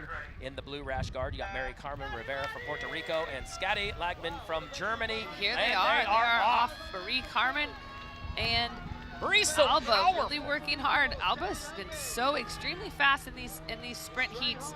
Marie Carmen going with the flat deck blackfish, and look at how low she gets to the water. It's like almost a squat as she pulls, reaches way to the front of that infinity, and they're converging on everybody's going towards the same buoy turn here, it looks like these ladies might be now going to the same buoy. We'll see what one she actually goes for. Nope, Marie Carmen's gonna go for the backside turn here.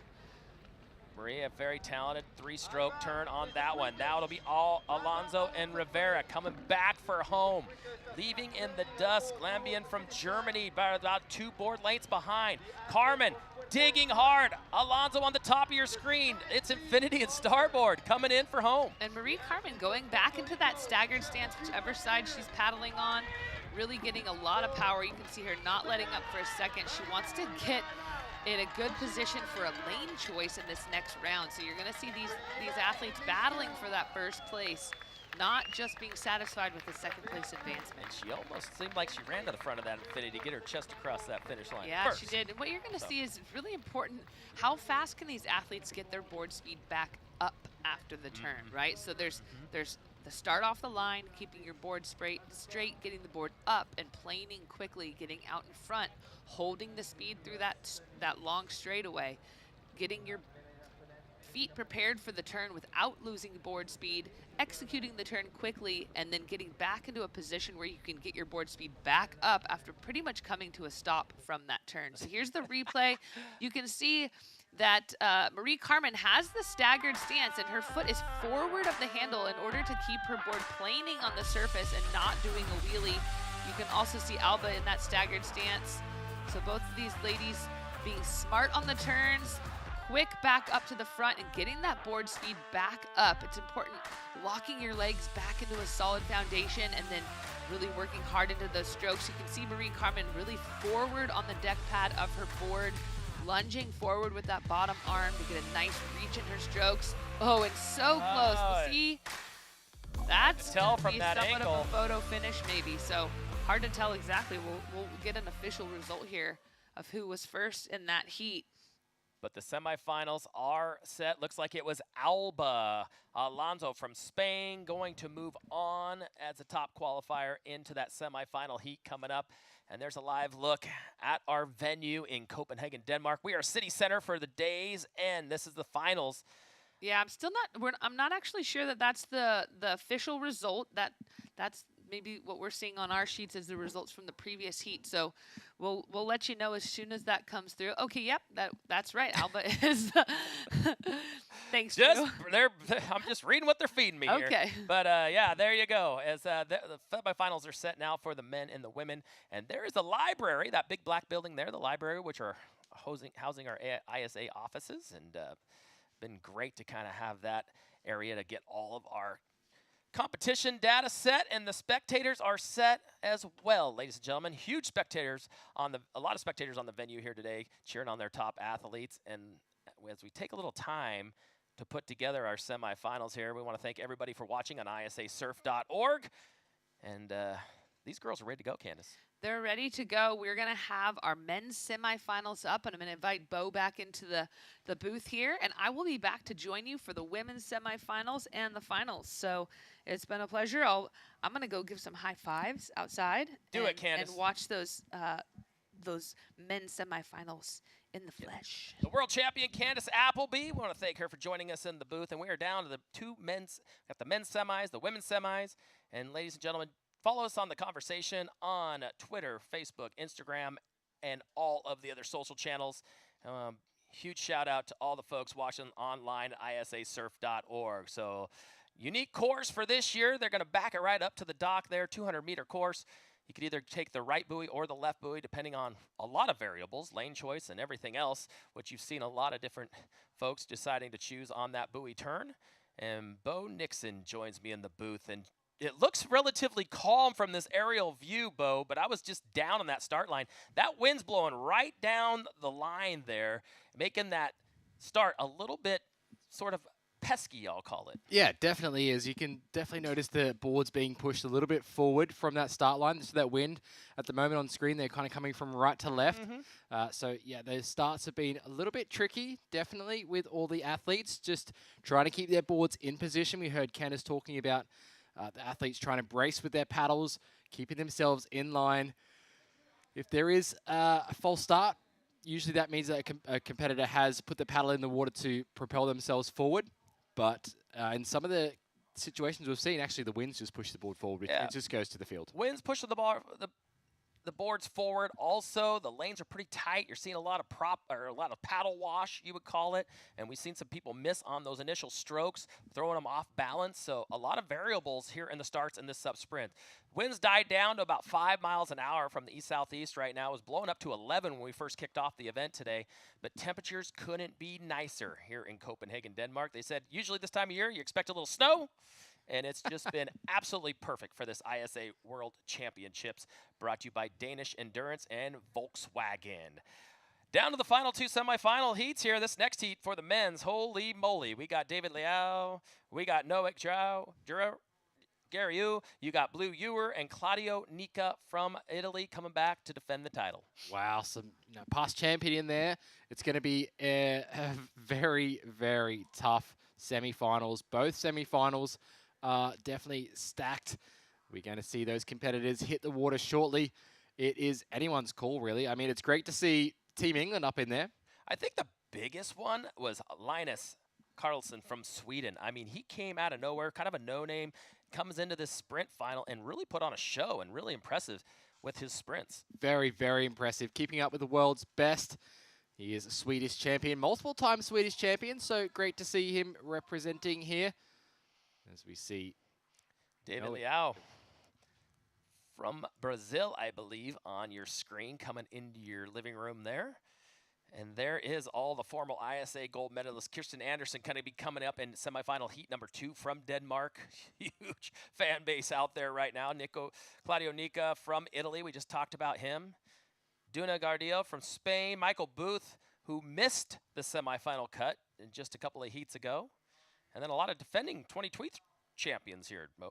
That's right, yeah, Max Torres. We saw him winning the Surf SUP discipline last year at the 2023 ISA Games. And then we see Noik Gariu on screen there, preparing for his heat.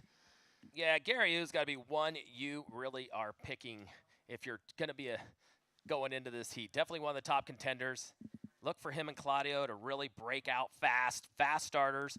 And I'll tell you what, though, with the amount of wind coming down that start line, it really changes it up a little bit because you're seeing a lot of different disciplines build there. You got a lot of balance. You got position. You don't want to get too tight to the paddler next to you, especially when you're going 4 wide.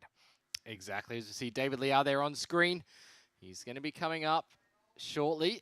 Great paddler from Brazil. His coach is stoked.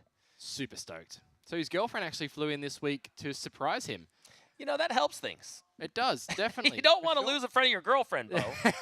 He had no idea she was flying in and made a last-minute decision to come and support her boyfriend, David, there. Yeah. She's from Switzerland. He's from Brazil. So they kind of cross over and see each other around the world where they can. Yeah. But it's great that they can meet up here as we see some of the spectator boats. This is the tour boat, actually. Tour boat. This is how they tour around the canals here in Denmark, the many, many canals.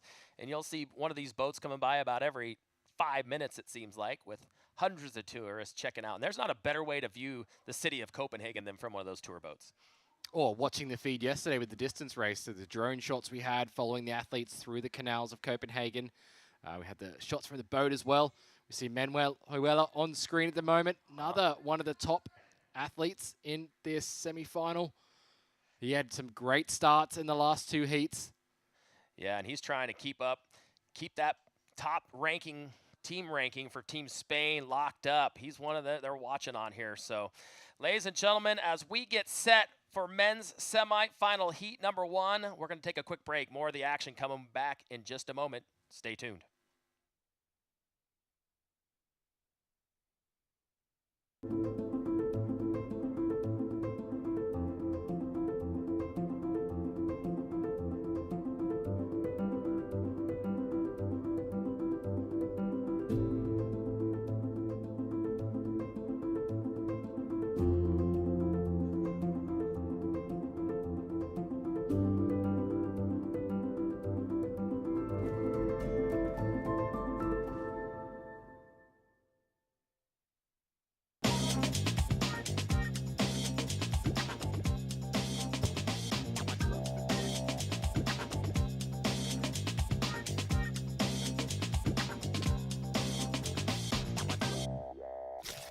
I Rema 1000 handler sundhed ikke kun om mad, men også om at bakke op om trivsel, fællesskaber og mental sundhed.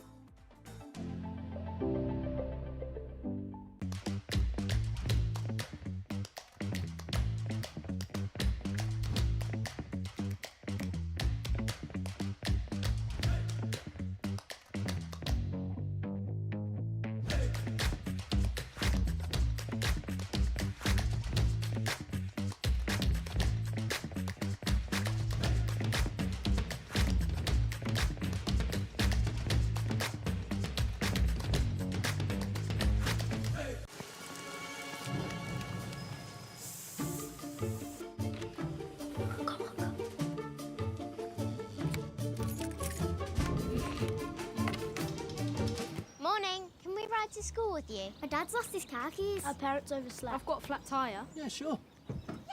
Morning. Could I ride with you? My driveway is totally blocked. Yeah, sure. More space for joy. The ID Buzz GTX with up to 7 seats. Volkswagen.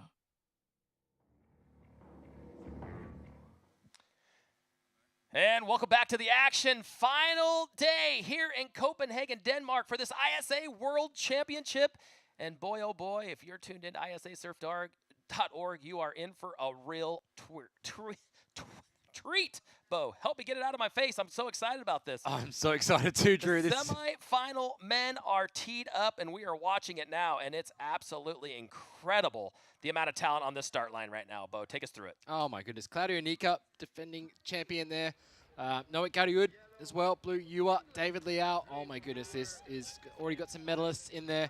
Such a strong semi-final number 1. Look at lane choice here. Noah deciding to go way to the outside on that sort of out left hand on your screen. If you're looking there, you're going to see him placed just a little bit further than everybody else here. So interesting on his distance. He's sort of separating here. See the distance between the two?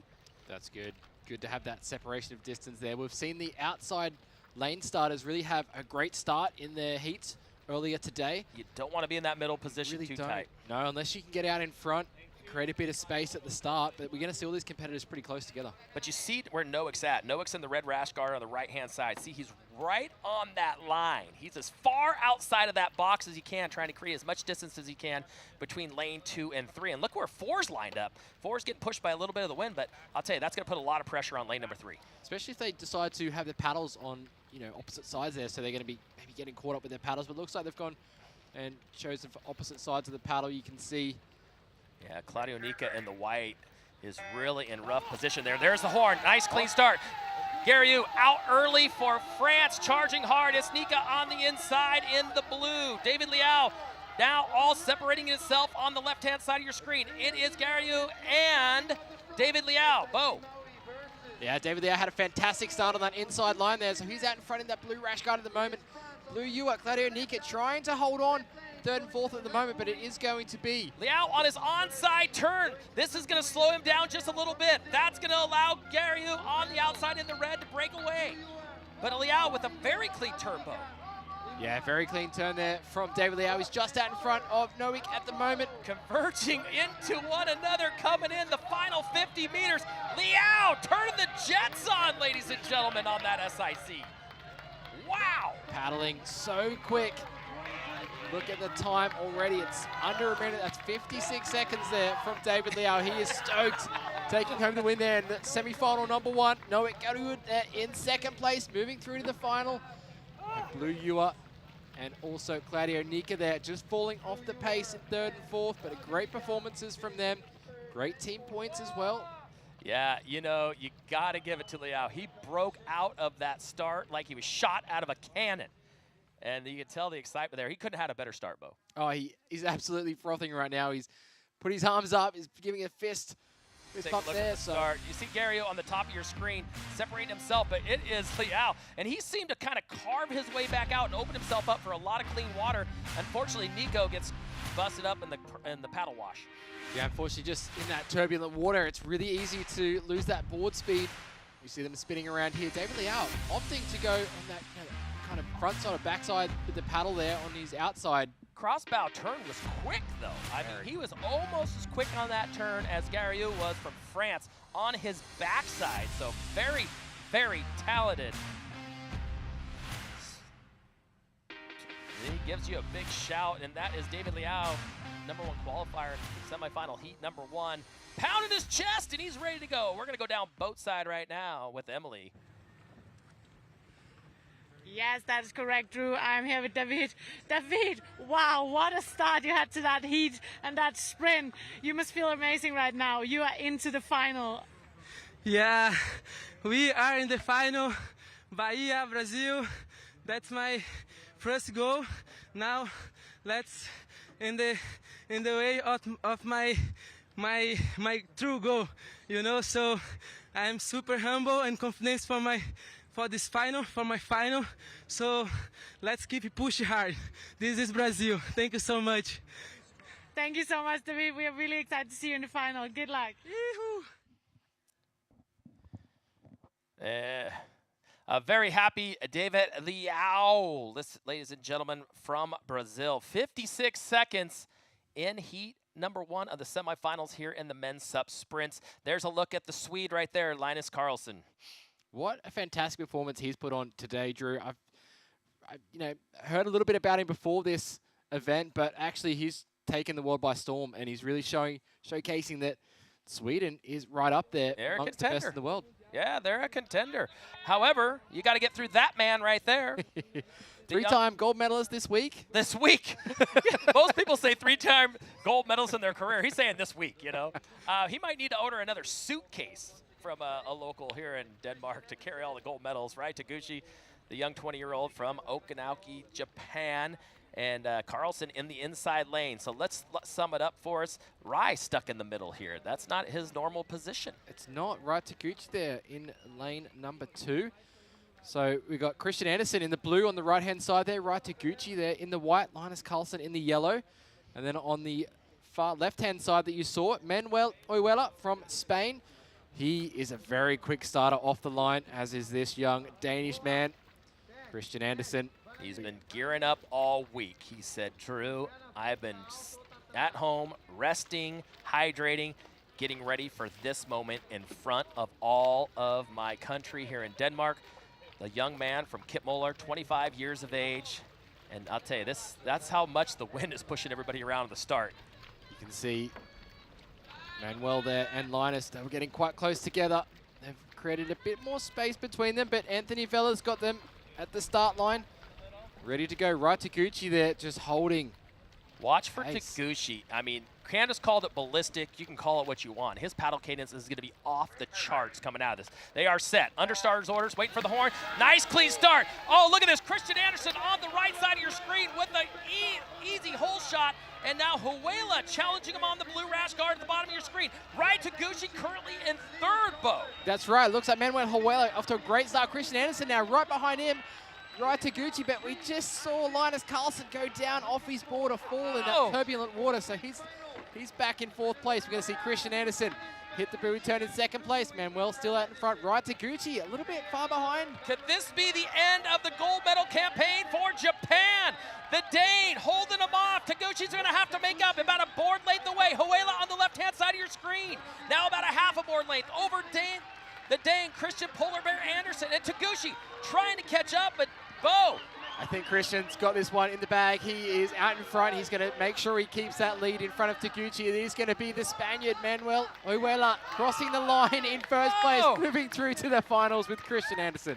Team Spain is going insane. Manuel Huela, and I'll tell you, give it to Christian Andersen from Denmark. Huge upset, knocking Taguchi off. I really think it's down to that lane start. Right at the start, Taguchi being caught, you saw Christian Andersen actually moving toward him as he started, so maybe just a little bit of that lane choice came into it.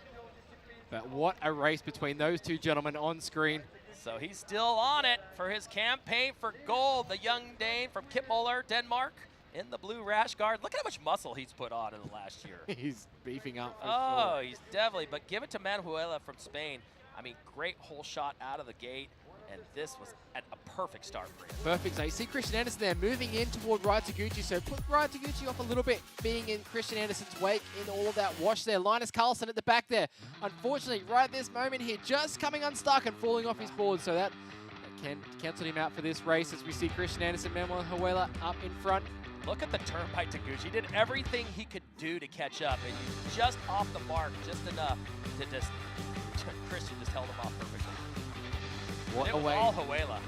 That inside lane is just proven to be the money lane. That's like the pole position of some sprints here. Yeah, David Liao in that first semi-final.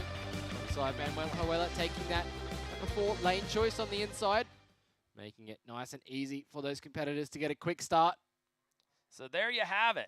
The final is set, Bo. You got David Liao, Noak Geryu. You got Manuel Huela and Christian Andersen. But now we're going to shift gears to the semis for the ladies. And here it is. As in the blue, you got Seychelles from Team USA. In the white, in the center, Mary Carmen Rivera from Puerto Rico.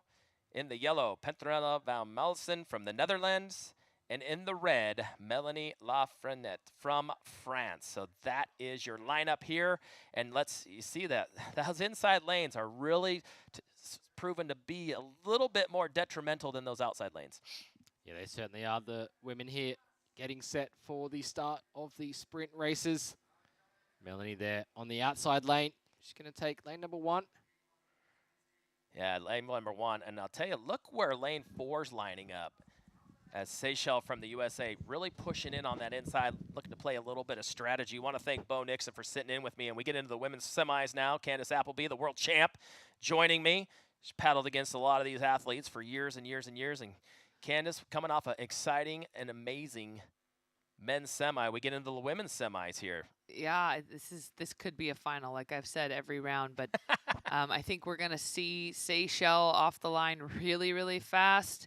It's going to be an interesting one. We got Marie Carmen in lane 3, a little bit in the middle. So these ladies are trying to work to get their boards behind that yellow line. You can see that Marie Carmen really using the offset of her nose so that she can give her board a little room to sway off that first really hard stroke. She's got the offset stance. Look where her foot is, almost off. Yeah, so she wants to make it so the board planed straight, right? If she was to stand back farther, it'd be doing a wheelie. Really fast start there for Marie Carmen, getting out in front.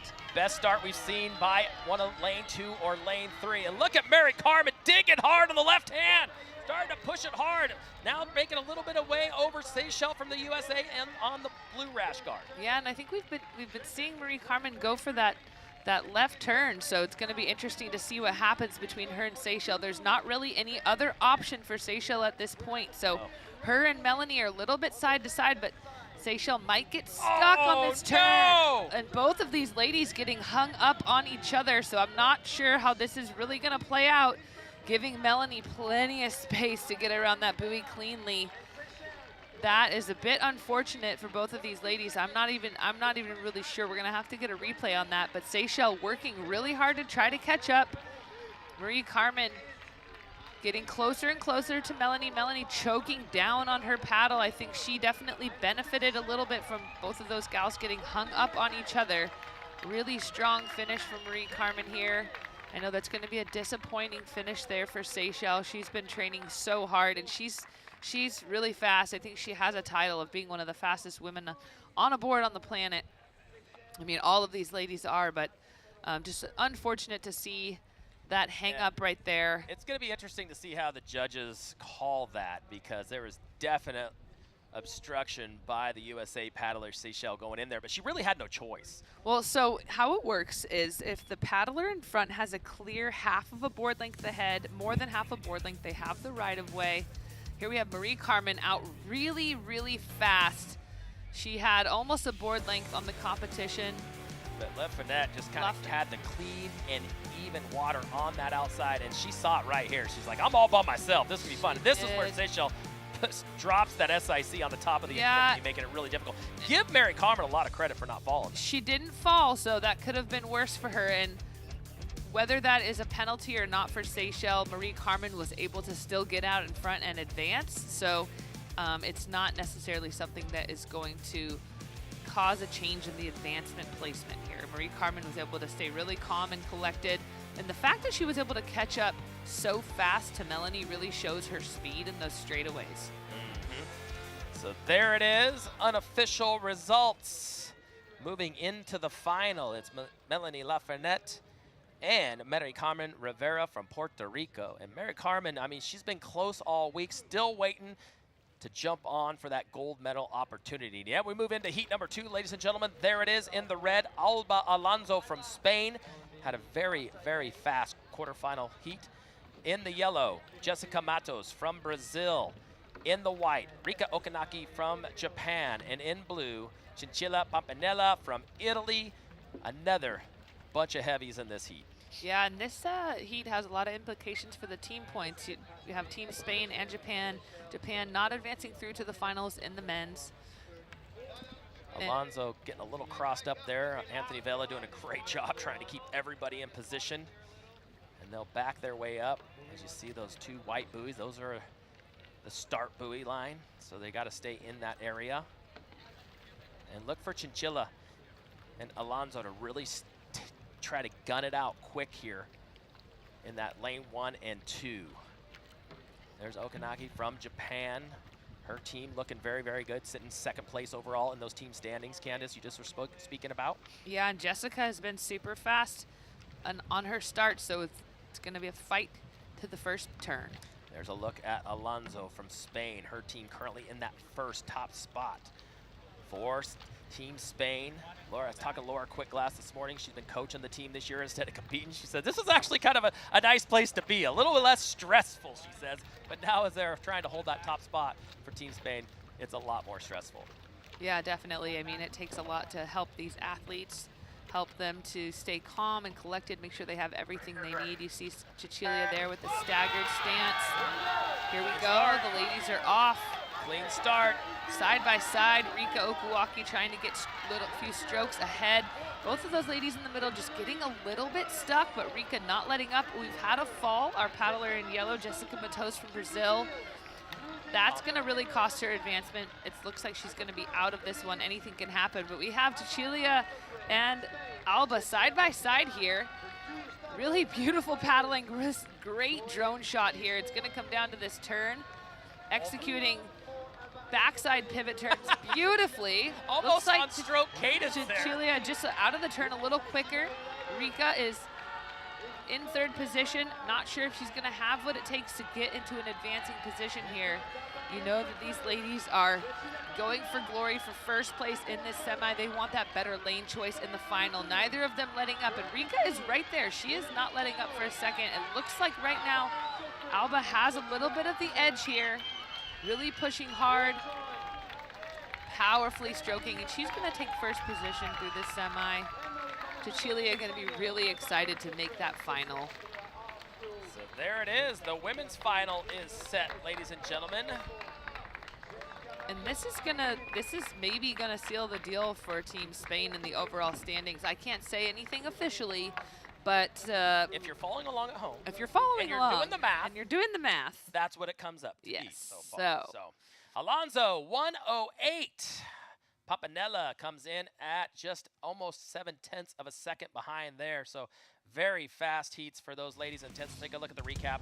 It was all Alonso right off the bat. Look at her on the block. Yeah, and just Jessica getting stuck right there, having to take a stroke on top of Rika's board, and then that side wash just pushing her into the water. But this beautiful drone shot, synchronized supping here as these ladies make their way around the turn. Cecilia just a little quicker back to the front of her board, but the power from Alba Alonso from Spain was unmatched across the finish line here.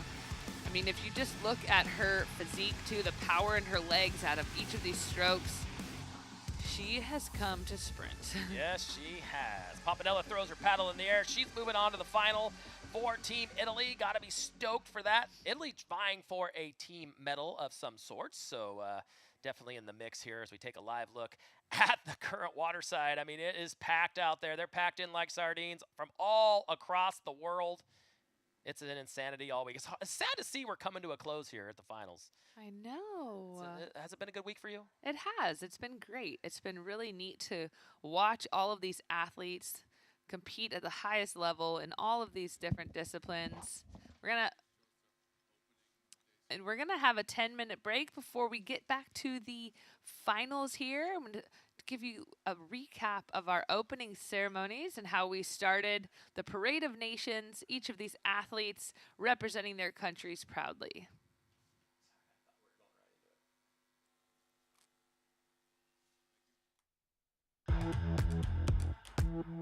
Hey, what's up everyone? We're here at the 2024 ISA World SUP and Paddleboard Championship in Copenhagen. This is the opening ceremony. This is Team Denmark. Welcome to Copenhagen.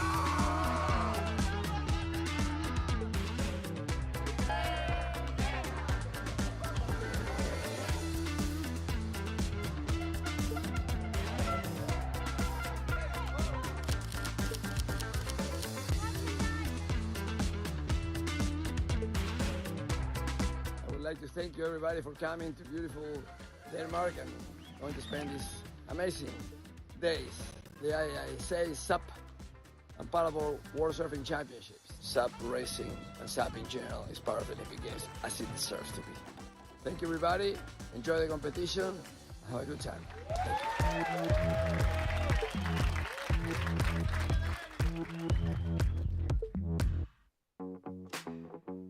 Hello everyone and welcome to the second day of competition of the 2024 ISA World SUP and Paddleboard Championship.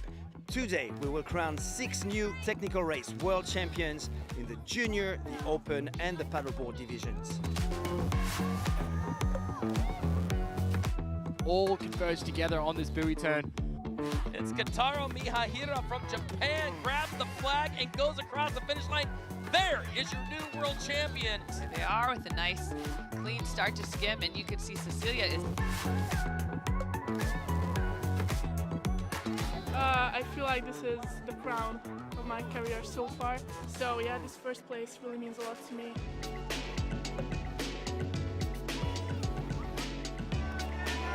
Jumps off and prefers to run around. A very interesting technique. To finally win that gold, you know, I know I'm not young. The guys on the team have been calling me the fossil, you know, jokingly, which is, I don't mind. We've had a good atmosphere in the team. Yeah, to finally get that is amazing.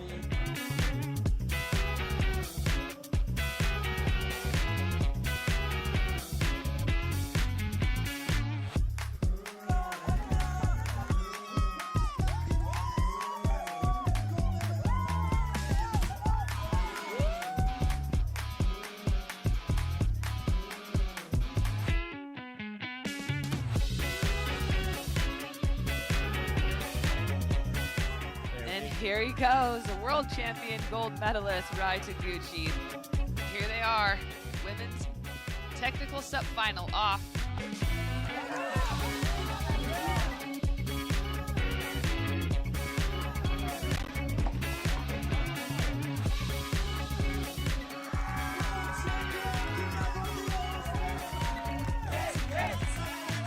Stay tuned for more action on day 3 with a team relay race.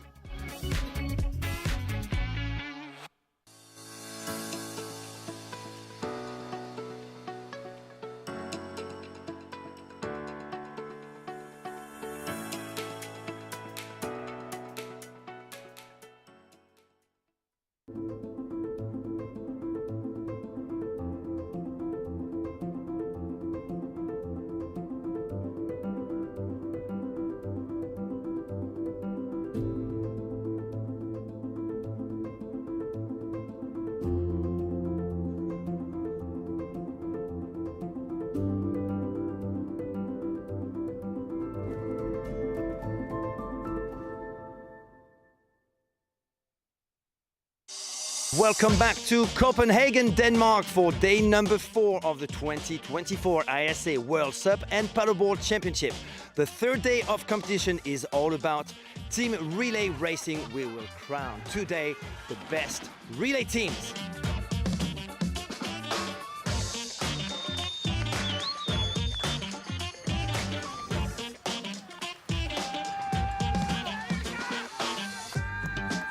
Turn and she's got the bump coming right at her, really clean. I never really envisioned the day that I would, be ending my career, but very thankful to get to finish it off with a Danish relay team. It was a dream come true to finish here in Denmark, and I'm full of emotions in all directions right now. It's surreal. And there is the start, men's prone 4, Semifinal 4.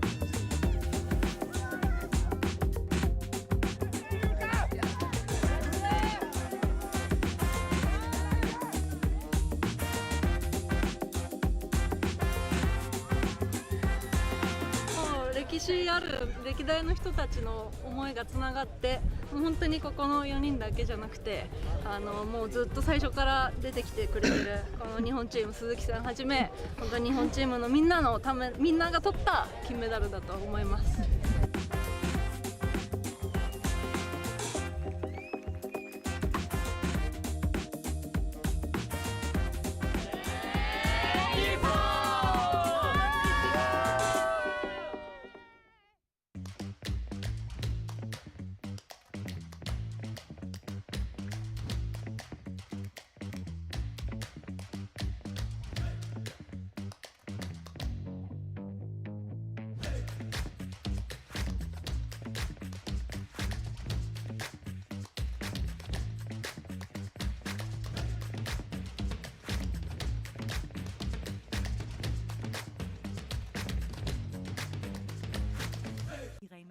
handler sundhed ikke kun om mad, men også om at bakke op om trivsel, fællesskaber og mental sundhed.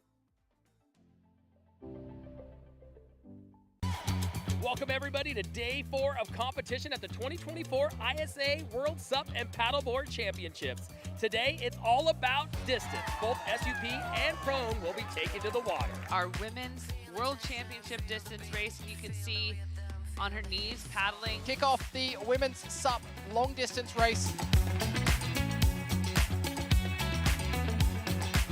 Esperanza break away. I was expecting the very cozy canal, so you'll see a lot of people just hanging out there casually.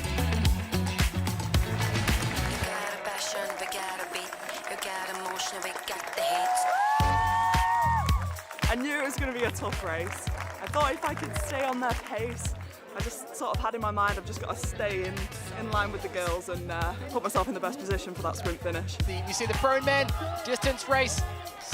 Racing athlete, as we are getting a start.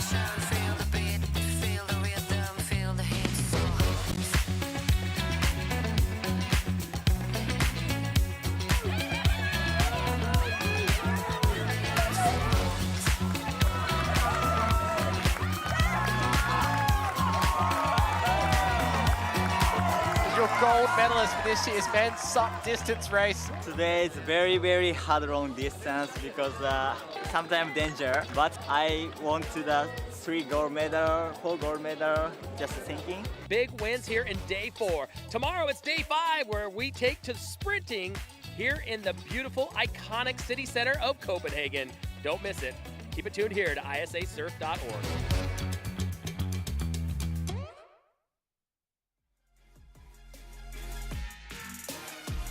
Hello and welcome back to our final day of competition here for the 2024 ISA World SUP and Paddleboard Championship. It's already been an electric day of action for the SUP sprinting men and women's taking to the water. My name is Bo Nixon, joined in the booth by Candace Appleby. It's going to be an exciting finals for the men and women's sprints. Top names that we've seen make it through to the finals. Some of the bigger names falling back earlier on today, Candace. Yeah, it was shocking to not see Rai Taguchi or Seychelles making the finals. They had some unfortunate semifinals, but really great showing from both of them all throughout the early rounds. Definitely. It's been Rai Taguchi, kind of Team Japan on a roll this week. He's not going to be in the final. There's going to be Manuel Hoyuela there in the red on screen. Noe Garuyud as well from France. Those two men there going to battle it out alongside Christian Andersen, the young local Danish paddler. And also David Leal from Brazil joining those men. This is going to be such a tightly fought final, Candace. Yeah, David Leal has had all clean preliminary heats, really strong paddling. He's had that inside lane number 4. He's been going for the front side pivot turn, which has been really interesting to see, really being smart with his lane selection, staying out of trouble. It's going to be interesting to see how many regular footers, how many goofy footers we have in this final. There's Christian Polar Bear Andersen, the local representing Denmark here. He has a huge following on the beach. We can hear them through the commentary booth screaming for him. So he's hoping to have a gold medal finish to relive the glory days of his mentor, Kasper Steinfath, who won the gold medal in the sprint back in 2017 when the ISA was here in Copenhagen. And then you can see right there, David Leal warming up. Strong paddler. Strong paddler, and Noik Gadiu is a veteran at a very young age. He's taken home many medals here at the ISA Games. So this is going to be a really fast final. What do you think? What is your prediction for time? What do you think? I'll tell you what I think after. What's your... So we'll see kind of the fastest heat today, I think, at around 56 seconds. I'm probably going to see it's going to be, closer toward that 52, 53 seconds. Really? You think so? I Okay. think they're going to go really, really quick. It is the final. I think they're going to go really fast out of the blocks. I know some of the competitors have been saving their energy as they know they're in front going toward the line. I think it's going to be quick. What were you thinking, Candace? I mean, that's fast. I was thinking 55, but hey, 53, 52, why not? It's gonna be about getting off the line clean, not getting stuck in the wash, executing clean turns, getting out of that turn cleanly. These athletes have had multiple heats. They've been having to manage their hydration, any sort of fatigue, their nutrition in between each heat. And winning a gold medal here at the ISA World Games there's so many things that go into it, right? You're representing for your country. It's also a huge individual feat. It's something that you have forever that nobody else can take away from you. So for each of these athletes, none of these athletes have won a gold medal in the sprint. So we're going to have a new sprint world champion here. That's right. There's a couple of gold medalists there from the tech race. Christian Andersen, junior tech gold medalist. Also, Noik Gadiu there last year, 2023, taking a gold medal for the tech race. But as you said, Candace, they're fighting for the sprint title today as the final for the men's SUP sprint are on the line, getting ready for a start. They're going to be under race orders soon to get this started. On the far right of your screen, you see David Leal from Brazil in the blue jersey. Next to him is Noik Gadiu in the white, representing France. Christian Polar Bear Andersen in yellow, representing Denmark. And in the red, Manuel Huela from Spain. So that wind just blowing them off. Don't think that was a false start. So competitors just backing up into their lanes again. So we've got Christian in a right-footed staggered stance. We've got Manuel in a left-footed staggered stance. And here they are off. All athletes side by side. David Leal pushing out hard, as well as Manuel from Spain. So David Leal there on that outside track, getting in front there. Manuel Huela in second. Christian just getting a little bit stuck in that wash, as well as Noik Gadiu. But this is a race that you don't want to let up for a second, even if first place gets out in front. But David Leal really strong going into this turn, coming out of this turn really quickly. First time we've seen him do that backside pivot all day. He's been doing the front side pivot, and he definitely has at least a board length. So this is looking like a dream here for David Leal from Brazil. Stroking hard all the way through towards the finish. Let's not count out Manuel though. From Spain there on the inside, it doesn't look like David is in front, as we see Noik also catching up to try and take over that silver medal position. Christian Andersen in fourth, but here it is across the line in first place. David Leal takes home the gold medal for Brazil. First gold medal for David Leal. He's so excited. Manuel excited there, taking this silver medal as well for Spain. What a final performance there from David Leal of Brazil. Fired up. Look at him. I love the emotion. Team Brazil coming in to congratulate. First gold medal for Team Brazil at this event this year. What a fantastic race for the men's SUP sprint finals. David Leal, gold medalist this year. Wow, what an incredible final. Yeah, he's so excited. Look at him on his knees, just raising this country flag. There he is with his coach and team manager, Americo. So fired up. All of that training, months and months, traveling across the world for 55 seconds of glory. But the glory lasts far beyond the sprint itself. Look at Team Brazil here. Such spirit. Go down in history as the best sprint paddler in the world for 2024 in the men's. But what a great performance as well from Manuel Hoela from Spain. And that was the fastest heat time today. We just got word, as you predicted, saving nothing for the final. That's right, you gotta give it your all. Go as hard as you can. What a race from David Leal. Team Brazil celebrating down there on the docks there. And now you can really see the emotion it's setting in. There's the excitement and then there's the tears. Love it. Such an incredible athlete. There he is, just falling onto his back. What a great arena for these athletes to be competing for the sprint title in front of the spectators, in front of their team as well. The whole city of Copenhagen can come down and watch the world's best. He's just taking it all in at this moment, Candice. He is relishing. It's a beautiful thing to witness.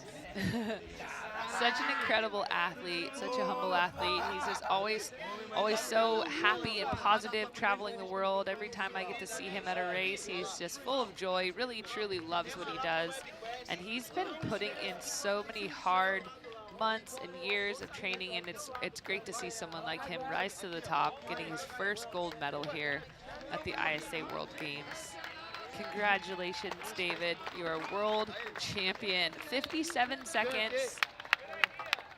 He's going to hit the water again shortly to jump in front of the microphone with Emily to bring us an interview, but he's just going to celebrate first their win. Some photos there of the Brazilian. What a strong race. And we mustn't count out Christian Andersen as well, the local Danish paddler, making the finals here, representing his home country. Here he is now with the spectators, thanking them all for coming to watch today. What great sportsmanship. And Christian's going to go home with that copper medal, doing a little victory lap. Look at all that support. What a beautiful thing. They're all so proud of him. We're going to continue to see amazing things come from Christian Polar Bear Andersen over the years.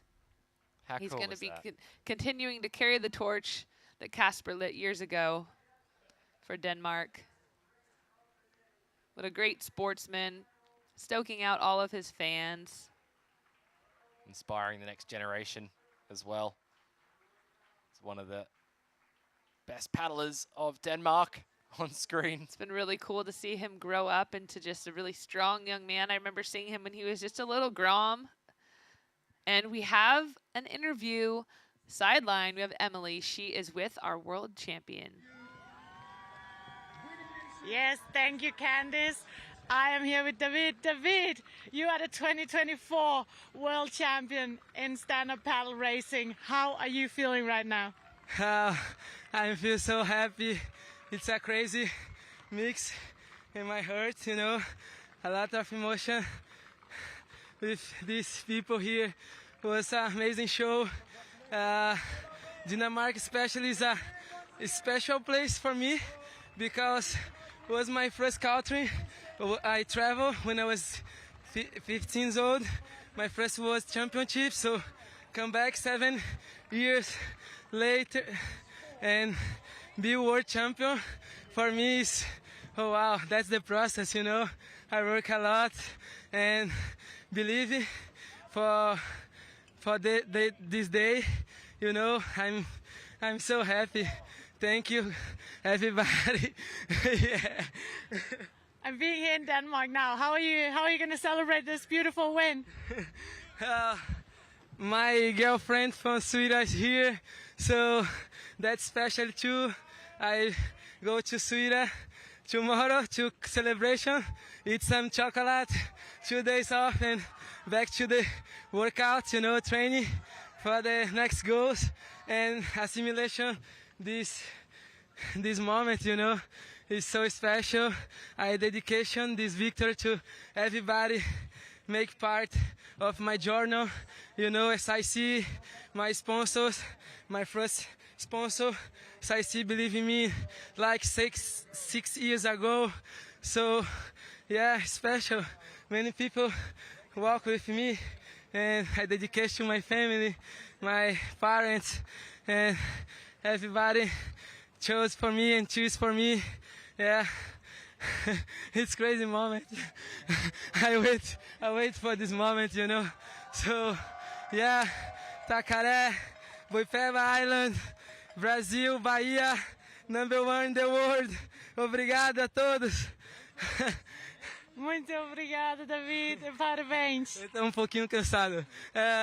The first, second hit, I not feel tired, but the final, now I feel tired. I need some water. Go get some water and go celebrate with your team. Congratulations. Brasil, world champion! Woo! É da Bahia! Obrigado. Thank you.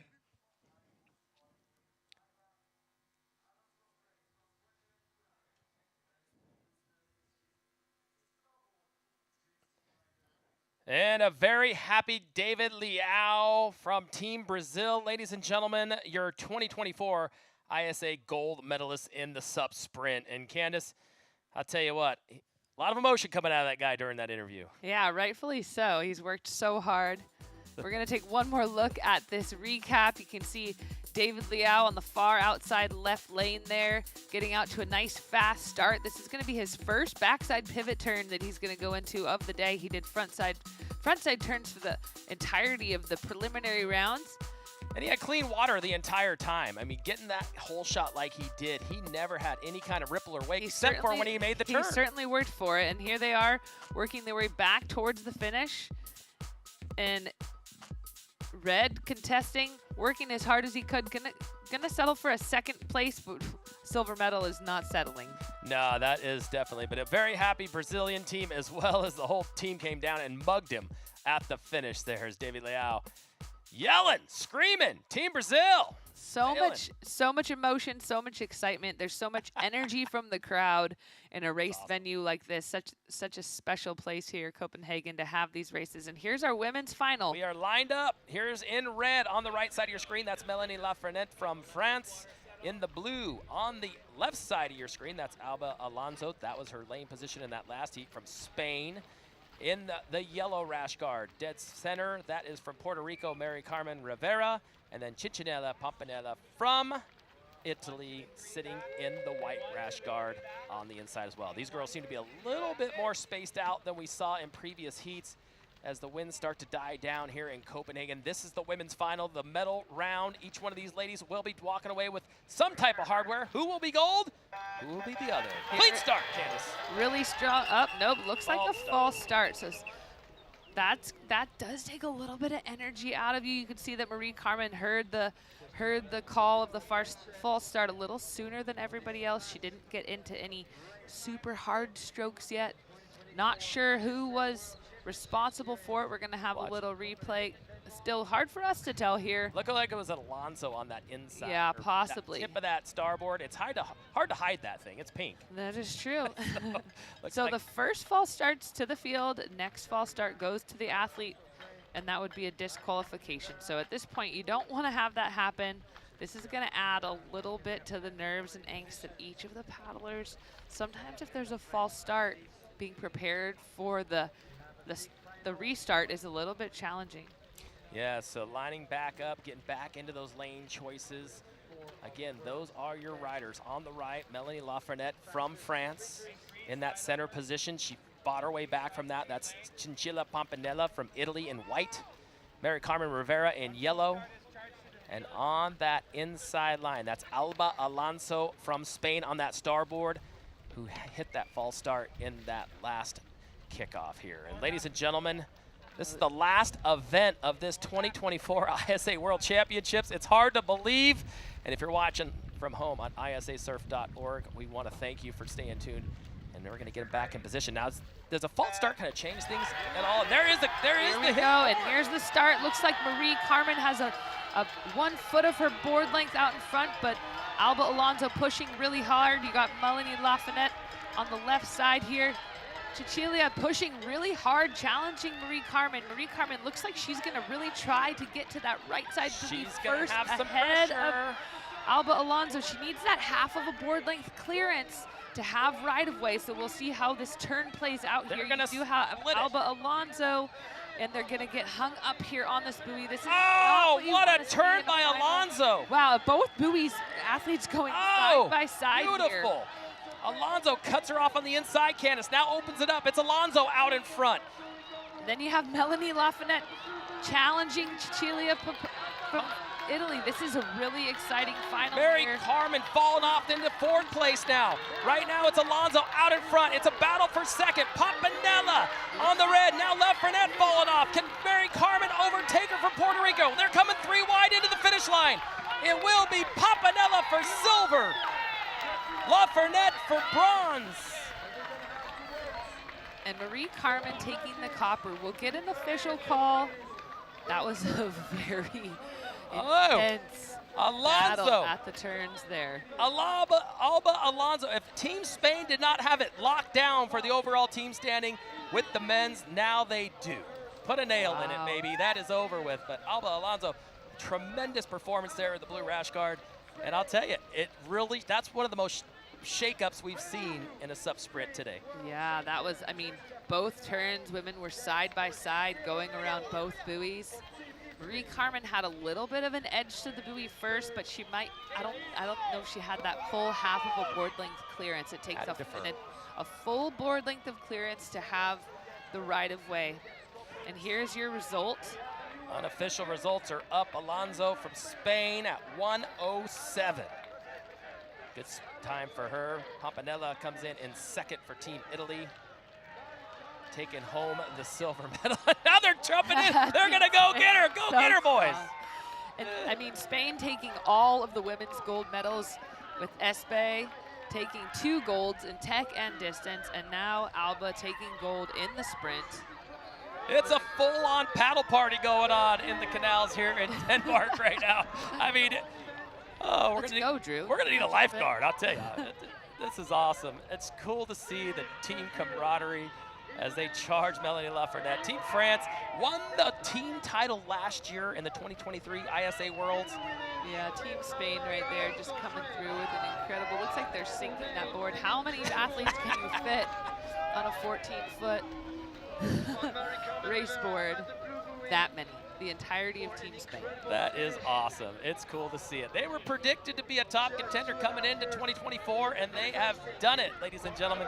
Put the final tabulations on it, but it looks like Team Spain will be your overall team for the 2024 ISA Worlds, and they seem to know it. Now, throw them some beers. You got yourself a real good time there, but give it to Team France. Melanie Lafayette coming on strong for Team France in that last and final heat. But unfortunately, Puerto Rico, you got to give it to Mary Carmen. She paddled hard all week long. Just, you know it, sometimes. She did, and I mean, she was first to that buoy, but, you know, there was, Alba had right to go around with her. So, it, you know, that's part of the element of this race is getting around those buoys and being aggressive, right? Being aggressive. Pompanella from Italy celebrating with her team on a high and dry area. Yeah, so they're like, I mean, we got to keep our hair unwet. And Alba had incredible performances all throughout every single round, winning all of her preliminary rounds. So strong. If you look at her physique, so strong in the legs, which is like really needed to have that incredible sprinting power. All of these athletes just getting faster and faster every year. And that looks like a lot of fun. Oh, man, they are out there celebrating. Let's take a look at the recap. After a false start finish, we had a clean one, and there is Alba on the bottom of your screen starting off strong. But Mary Carmen looks just fierce coming off the line. Yeah, she is fast and mighty. And then you have Cecilia Pompanella on the other side of the screen. Really fast and with clear water. Watch her and Melanie were really graceful going around. So yeah, there you can see clearly Alba and Marie Carmen were side by side. So there was no sort of interference or infraction. It's just that's what it takes to win a gold medal. You got to be quick. You got to be willing to get your board in there, get to that buoy, and not be, be able to deal with the pressure of being on the inside on that turn. And this is where Pompanella really turned it on. You saw Lafreniere sort of fall off the pace there, open the door for Pompanella from Italy to take home that silver medal. She slaps her paddle on the ground, a little bit upset with her overall finish, but you got to give it to her. Congratulations to all of our team riders, including Team Spain, Alba Alonso. And let's go down water side right now with Emily, who's with a very wet and probably waterlogged Alba Alonso. Drew, I am here with Alba. Alba, you are the 2024 world champion in stand-up paddle racing. Just give me a few words about what you're feeling right now. I'm feeling like, I don't know how to feel. So happy, not just for me, for all the team. We've done a really great job. And first of all, before I forget, this victory is for Amandine Chassot. I love you and you are the best, and this is for you. That's amazing. And it was a great race. You managed to take Mary Carmen on the inside on that buoy, on that turn down there. Can you just go through the race? Yeah, I knew if I made first in the buoy, I was going to win. I was sure about that. For a moment, I thought Mary Carmen just go, but I don't know, I pushed a little bit to get the inside turn, and I made it, and once there, I knew I was going to win. For sure. And this win also brought Team Spain into the goal of the team competition. I saw all your teammates jumping in the water. How is it to be part of Team Spain right now? It's the best. I mean, we've been doing really great world champions in the last 2 years, being second behind the France team. In Spain, we're working so hard. We have a lot of people working in the SUP, and this is a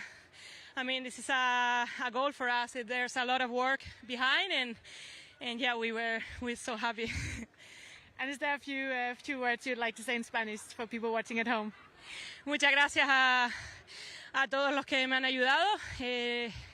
Yo he ganado, pero hay muchísima gente que me ayuda en el camino y que sin ellos no podría estar aquí. Y de verdad que muchas gracias, que he cumplido un sueño y es gracias a todos ustedes. Gracias. Thank you so much, and congratulations again. Thank you.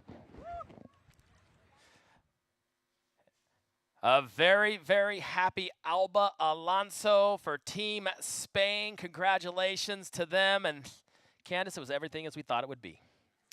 Yeah, wow, I'm inspired. Aren't you sad to be doing this rather than out there competing? No, because now I'm fired up again. Oh, she's fired up. She's going to look for Candace Appleby in the 2025 ISA Worlds coming up. And ladies and gentlemen, it has been an absolute pleasure to call the action for you live here at the ISA 2024 World Championships in Denmark. Special thank you to all the folks that made this possible, including Action. You know, those guys just can't just get you all uptight and close with the folks. So they're in there. They do a great job. Jay and his team, absolutely phenomenal. Special thank you to Bo Nixon, Candace Appleby. We had Emily down on the water the whole trip, and a couple of takeaways from you, Candace. You know, huge congratulations to Team Spain. Through and through. Every year they come out here, and their team is so professional. Everything from their training, their coaches, their medical staff. You see the team camaraderie, and it's really shown. They're taking home so many individual gold medals and the team overall gold. So big congratulations to Team Spain. And I have to say, good shirt choice. Yeah. Yeah, that's how we do it here. Winning. So, hey, stay tuned. We have all the awards coming up for the distance, the sprints, and much, much more, as well as that overall team medal coming up. So don't go away. Keep it tuned right here to ISAsurf.org. And we're going to take a quick break. Special thank you to everybody for tuning in. Stay tuned.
handler sundhed ikke kun om mad, men også om at bakke op om trivsel, fællesskaber og mental sundhed.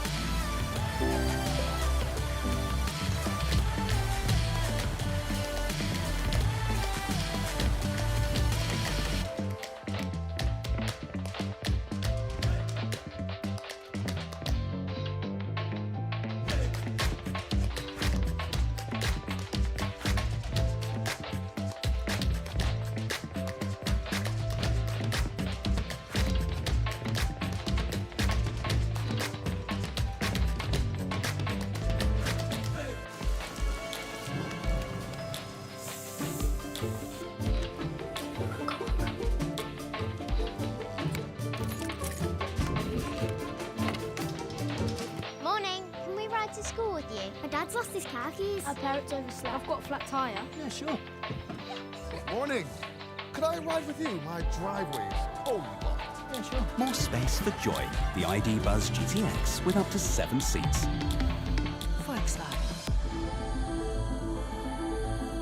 tyre. Yeah, sure. Morning. Could I ride with you? My driveway is totally blocked. Yeah, sure. More space for joy. The ID Buzz GTX with up to 7 seats. Volkswagen.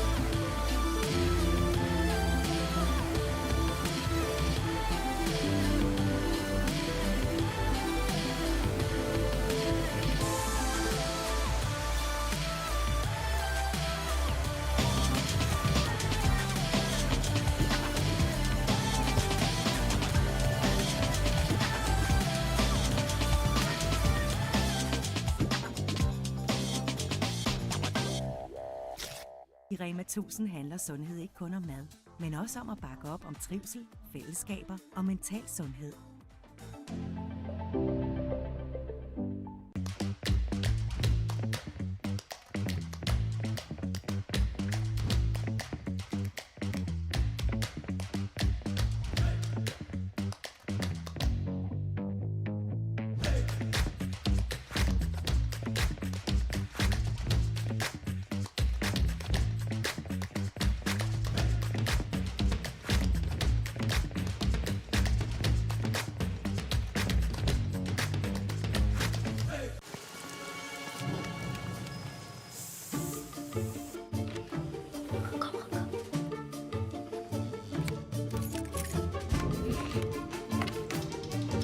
Morning. Can we ride to school with you? My dad's lost his car keys. Our parents overslept. I've got a flat tyre. Yeah, sure.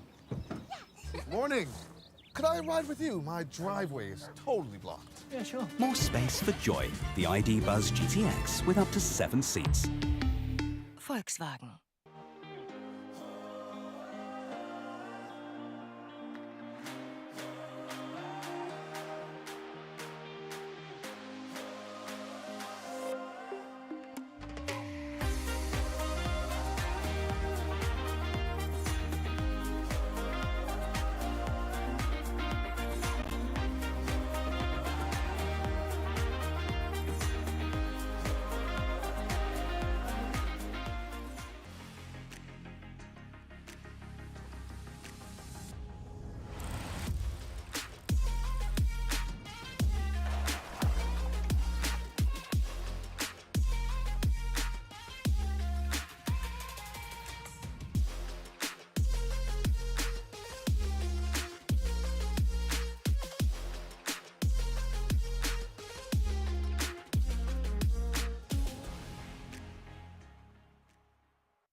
The ISA welcomes everyone to the official awards and closing ceremony of the 2024 ISA World SUP and Paddleboard Championship here in beautiful Copenhagen, Denmark.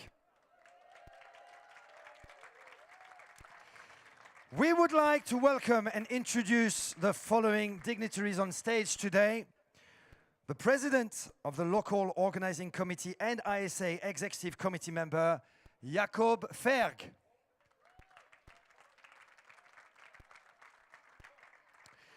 The Sports Confederation of Denmark and member of the National Olympic Committee, Rikke Ronholt Albertsen.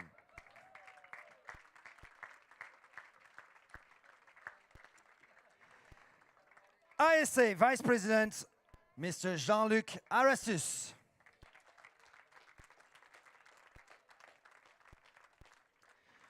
And ISA Executive Director, Mr. Robert Fasulo.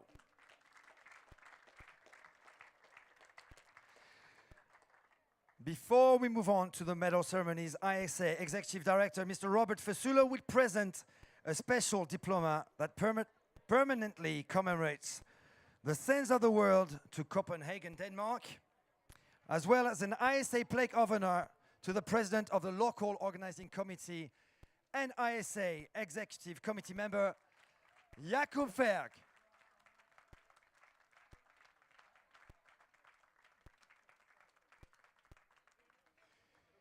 And now, there's two, plaque of honor and a diploma for Jacob Ferg.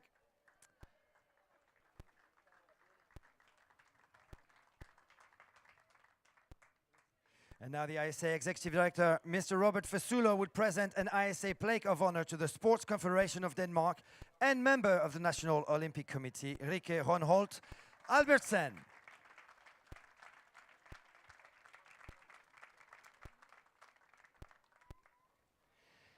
And now we have the pleasure to share a recording message from the ISA President, Fernando Aguirre, who is unfortunately unable to be present today.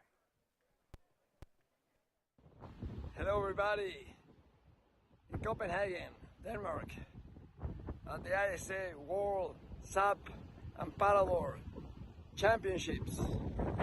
So excited that we had an amazing competition all these days, incredible racing, amazing hosts. I just hope that all you guys, the girls have an amazing time, refreshing old friendships, made new friends, and ready to go home as ambassadors of that beautiful country, Denmark and Copenhagen. Thank you for everybody for coming. Congratulations to all the medalists. And if you're going home with medalists, big congratulations. And if you're not going home with medals, still big congratulations. You're a hero in your country. You represent your flags, your national colors. You should be proud of it for the rest of your life. Thank you, everybody. See you next year. Bye-bye. Thank you very much, President Aguirre. Now, let's all welcome the finalists of the men's SUP sprint race. The men's SUP sprint race finalists, please make your way to the stage right now. Christian Andersen, Noé Garyu, Manuel Oyuela, and David Leao. With a shirt on, preferably. Thank you very much. Somebody's got abs. The men's SUP sprint race medals will be presented by the President of the Local Organizing Committee and ISA Executive Committee member, Jacob Ferg. Winner of the copper medal, representing Denmark, Christian Andersen.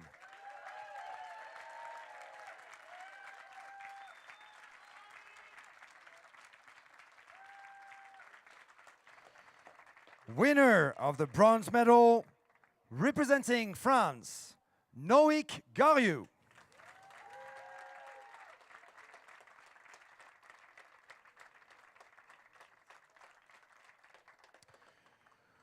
Winner of the silver medal, representing Spain, Manuel Oyuela.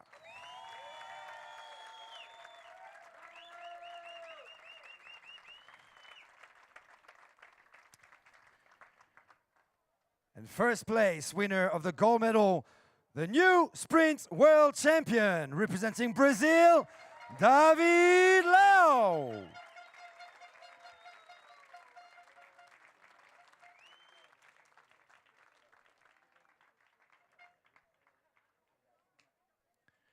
And now the national anthem of Brazil.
It's time to clap.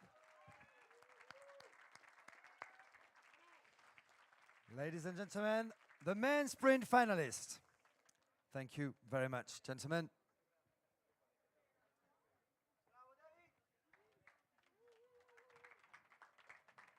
Now let's all welcome the finalists of the women's SUP sprint race.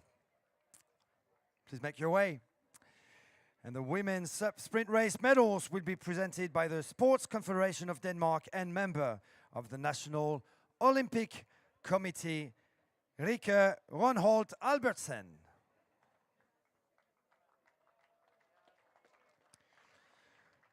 Winner of the copper medal, representing Puerto Rico, Mari Carmen Rivera.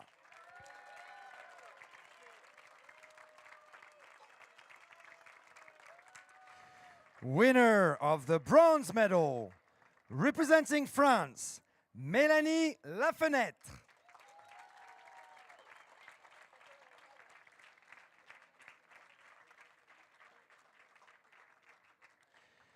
The winner of the silver medal, representing Italy, Cecilia Pampinella.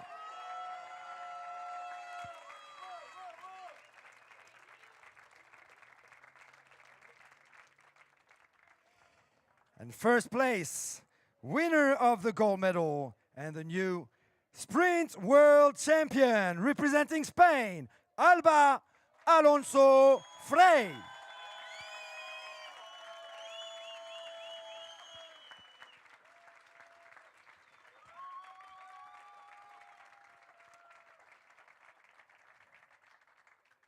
And now, the national anthem of Spain.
Women's sprint finalists, thank you very much.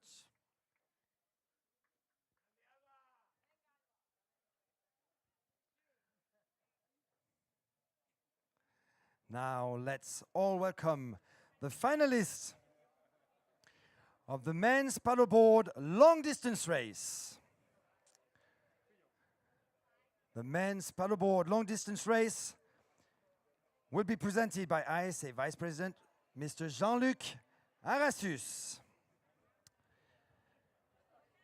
And our copper and bronze medal winners are unfortunately unable to be present today. Copper medal goes to Ocean McGrath representing Ireland, and the bronze medal goes to Donald Mirali representing the USA.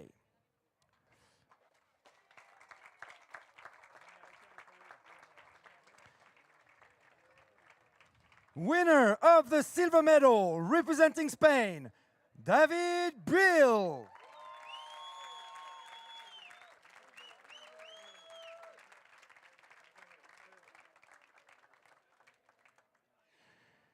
First place, winner of the gold medal and long distance world champion representing England, Andrew Byatt.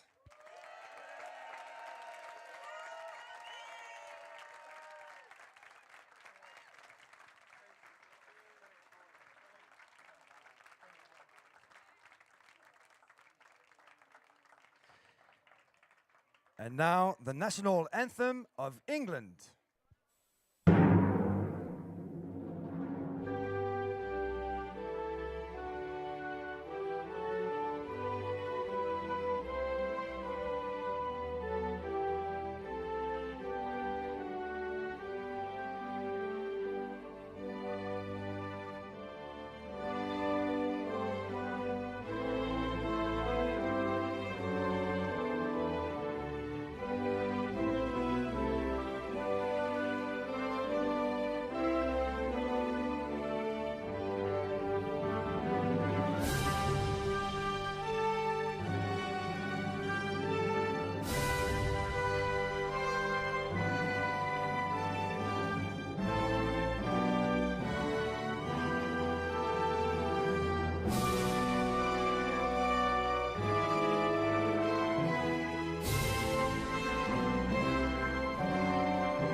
Thank you, Andrew. Thank you, David.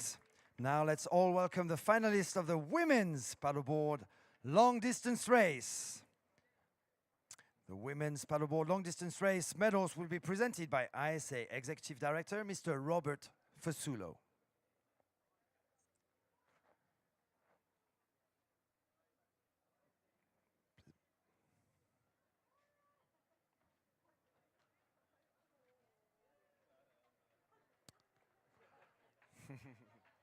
We've got a special guest on stage.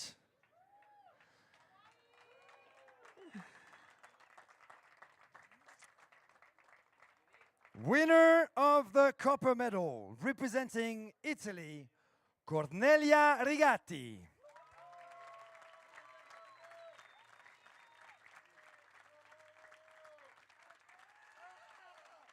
Winner of silver medal in a tie for second place, representing Japan, Yurika Horibe, and representing Spain, Judith Verges.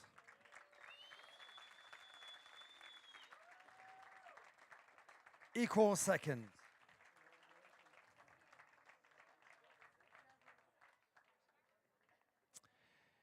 First place, winner of the gold medal, and new long distance world champion representing England, Molly Roodhouse.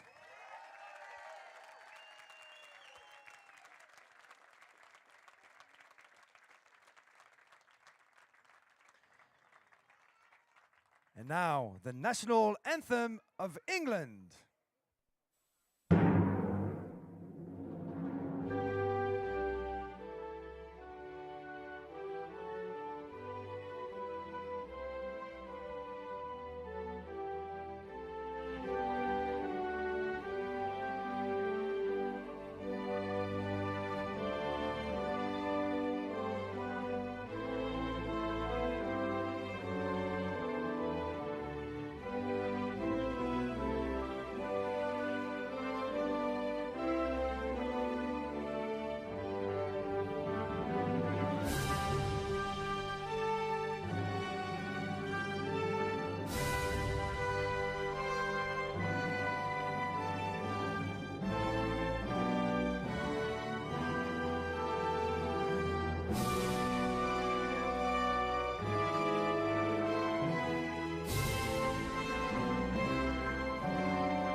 Thank you, Molly, Cornelia, Judith, and Eureka.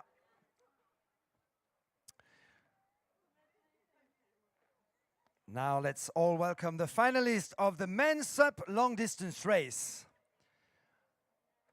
Please make your way. The men's SUP long distance race will be presented by the president of the local organizing committee and ISA executive committee member, Jakob Ferg.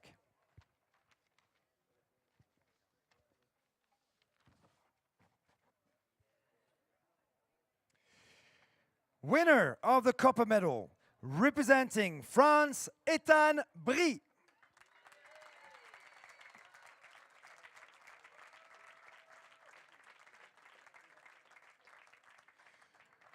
Winner of the bronze medal, representing Japan, Kotaro Miyahira.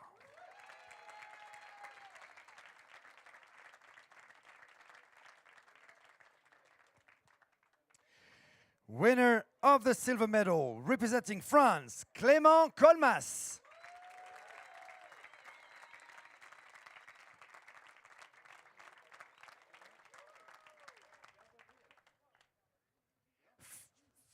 First place, winner of the gold medal, and the new long distance world champion, representing Japan, Rai Taguchi.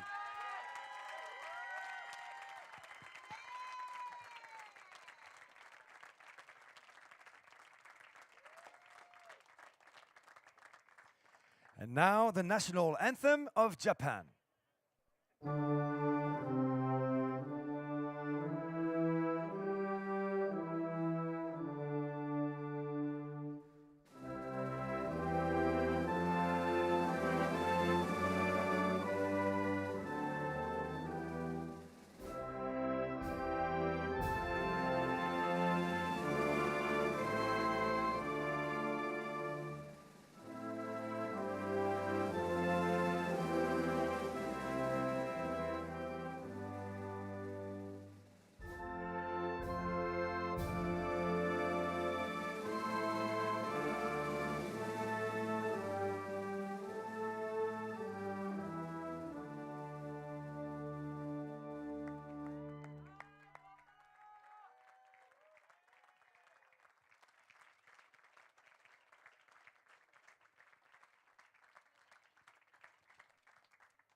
Thank you, Rai Clément.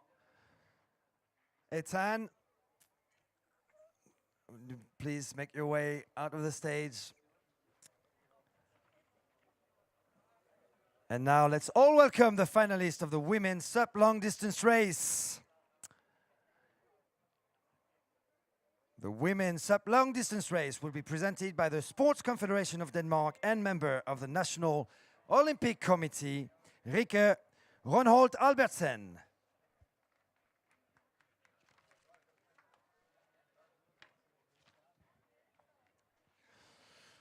Winner of the copper medal, representing Japan, Rika Okwaki.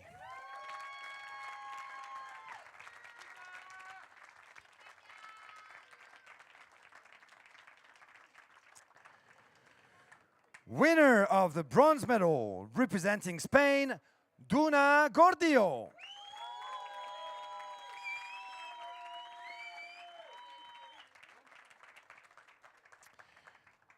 The winner of the silver medal, representing Puerto Rico, Mary Carmen Rivera.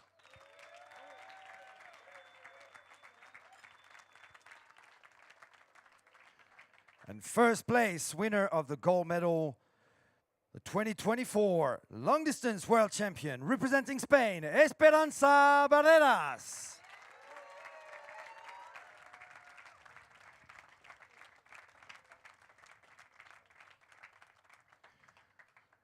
And now the national anthem of Spain.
Picture time.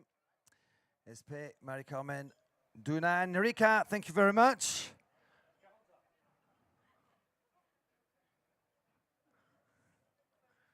Let's move on now to the team championship. We now will present the final ranking of the 2024 ISA World SUP and Paddleboard Championship team ranking. In 41st place, Senegal. In 40th place, Lebanon. In 39th place, Ecuador. In equal 37th place, Norway and El Salvador. In 36th place, Venezuela. Come on, keep clapping, guys. In 35th place, Panama. In 34th place, Slovakia. 33, Thailand. 32, Austria. 31, South Korea. 30th place, Poland. 29th place, Ireland. 28th place, Switzerland.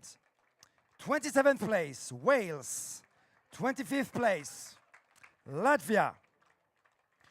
25th place, South Africa. 24th place, Hong Kong. 23rd place, Peru. 22nd place, Iran. 21st place, Australia. 20th place, Hungary. 19th place, Greece. 18th place, Belgium. 17th place, Sweden. 16th place, Scotland. That's more like it. 15th place, the Czech Republic. 14th place, Canada. 13th place, Argentina. 12th place, Guatemala. 11th place, Germany. 10th place, the Netherlands. 9th place, Denmark.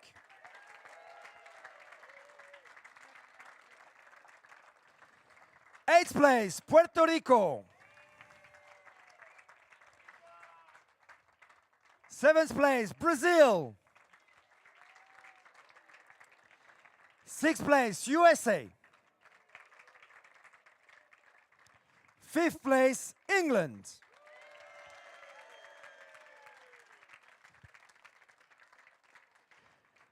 And now the Team Championship Awards will be presented by all of our present dignitaries. In 4th place, winning the copper medal, let's hear it for Team Italy. Please come to the stage.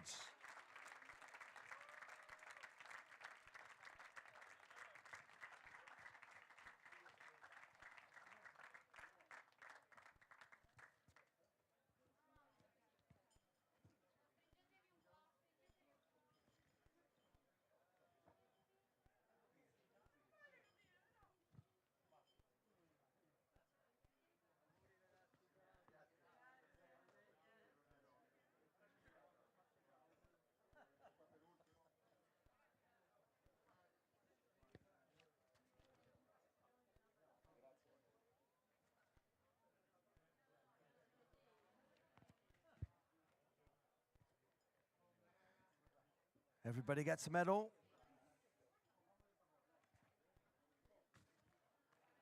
The copper medal for Team Italy. Let's hear it again for Team Italy. Come on, guys.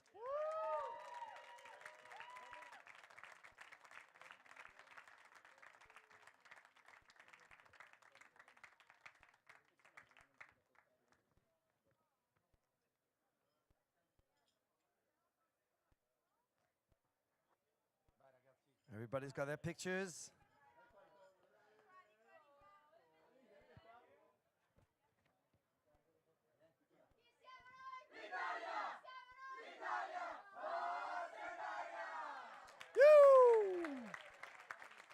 Grazie, Italia.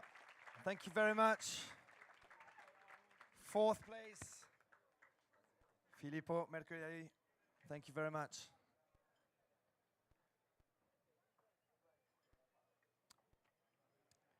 And in 3rd place, winning the bronze medal, Team France.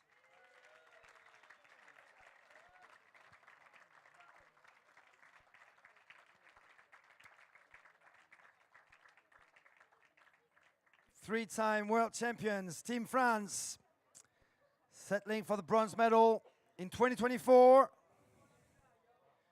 Here they are, Anaïs Guillaumard, Mélanie Lafenêtre, Inès Blin, Élise Daudignon, Baptiste Cochard, Yon Arrivé, Noé Kenvaï-Goriou, Ethan Brie, Clément Colmes, Serge Lugaro and Mathieu Carpentier, Stéphane Cisco, Communication PR Officer for the French team.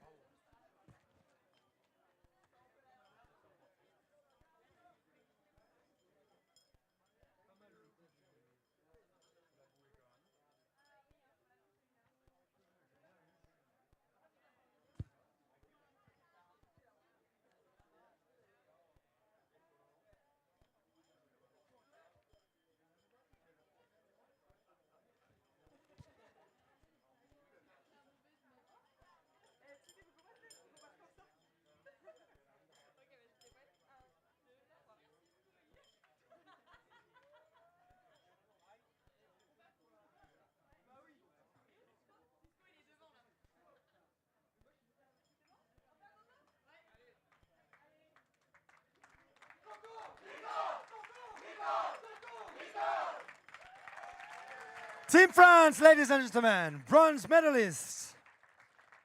Merci beaucoup, l'équipe de France.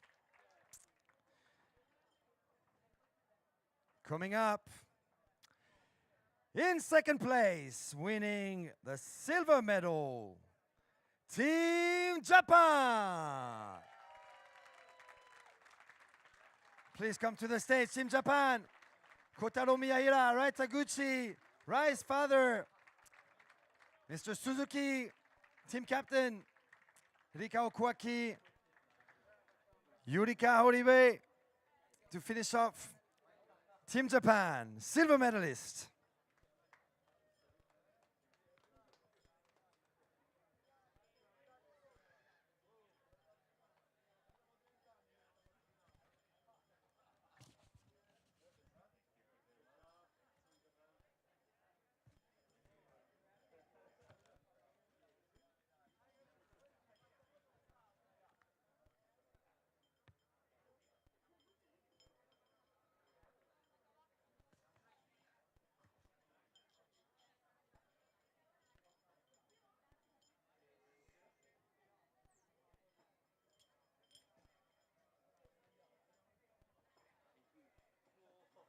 Right, do you have a special sound? Yeah.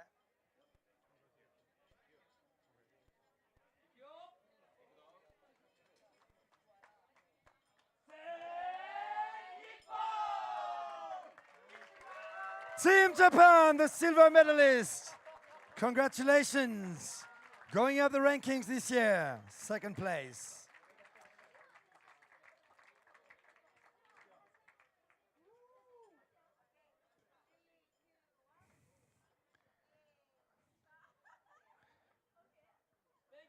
And I forgot to mention Kanaheshi Ibara and Otono, 13-year-old Otono, SUP racer.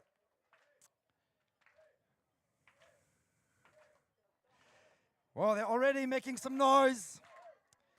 Expect a big party on stage. In first place, the new World Team Champion for the 2024 ISA World SUP and Paddleboard Championship. Winner of the ISA Team Trophy and the gold medal is Team España! Team Spain, please come up on stage. Judith Verges, Alexia Soto, Esperanza Valderas, Alba Alonso Frey, Dunago Gordillo, Luis Perotti, Antonio Morillo, Carlos Alonso, David Buil, Manuel Oyuela, Aaron Sanchez, and the coaches to finish off for Team Spain.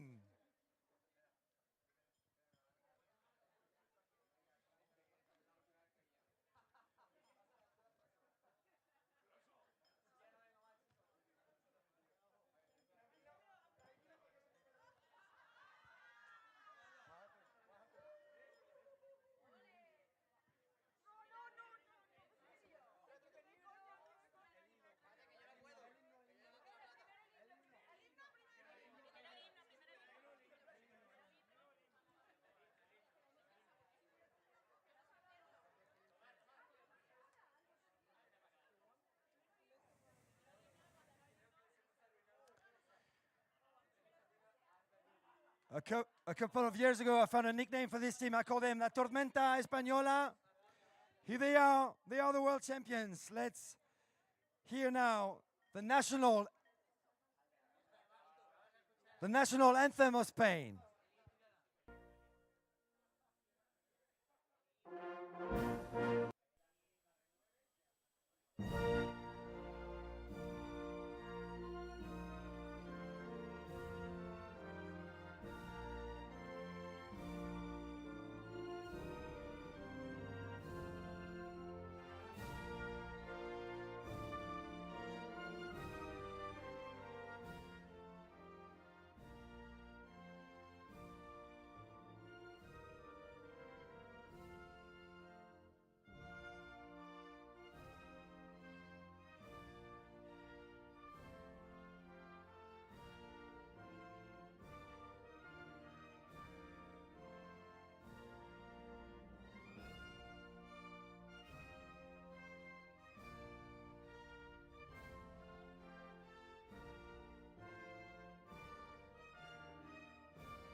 The new world champions, España, Team Spain, La Tormenta Española going crazy on stage here in Copenhagen, Denmark, celebrating their first world title as a team, Team España.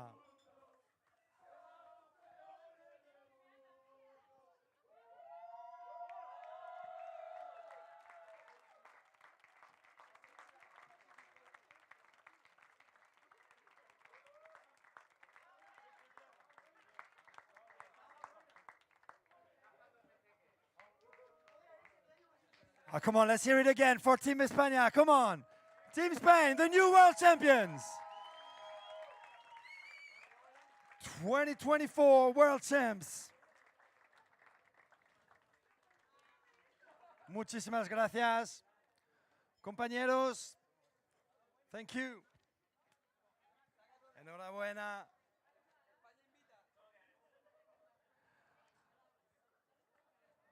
And now the president of the local organizing committee and ISA executive committee member, Jacob Berg, will officially close the 2024 ISA World SUP and Paddleboard Championship. Jacob? To all 41 nations coming to Copenhagen for this week racing, thank you so much. Thanks for your effort. Thanks to all the volunteers. Thanks to the team in Surf and SUP Denmark for bringing all this hard work to make the event run. Thanks to the city of Copenhagen, Sport Event Denmark, and all our partners, wonderful Copenhagen. I declare the 2024 ISA World SUP and Paddleboard Championship closed. A better world through surfing. Thank you, ocean. Mahalo.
to school with you? My dad's lost his car keys. Our parents overslept. I've got a flat tyre. Yeah, sure.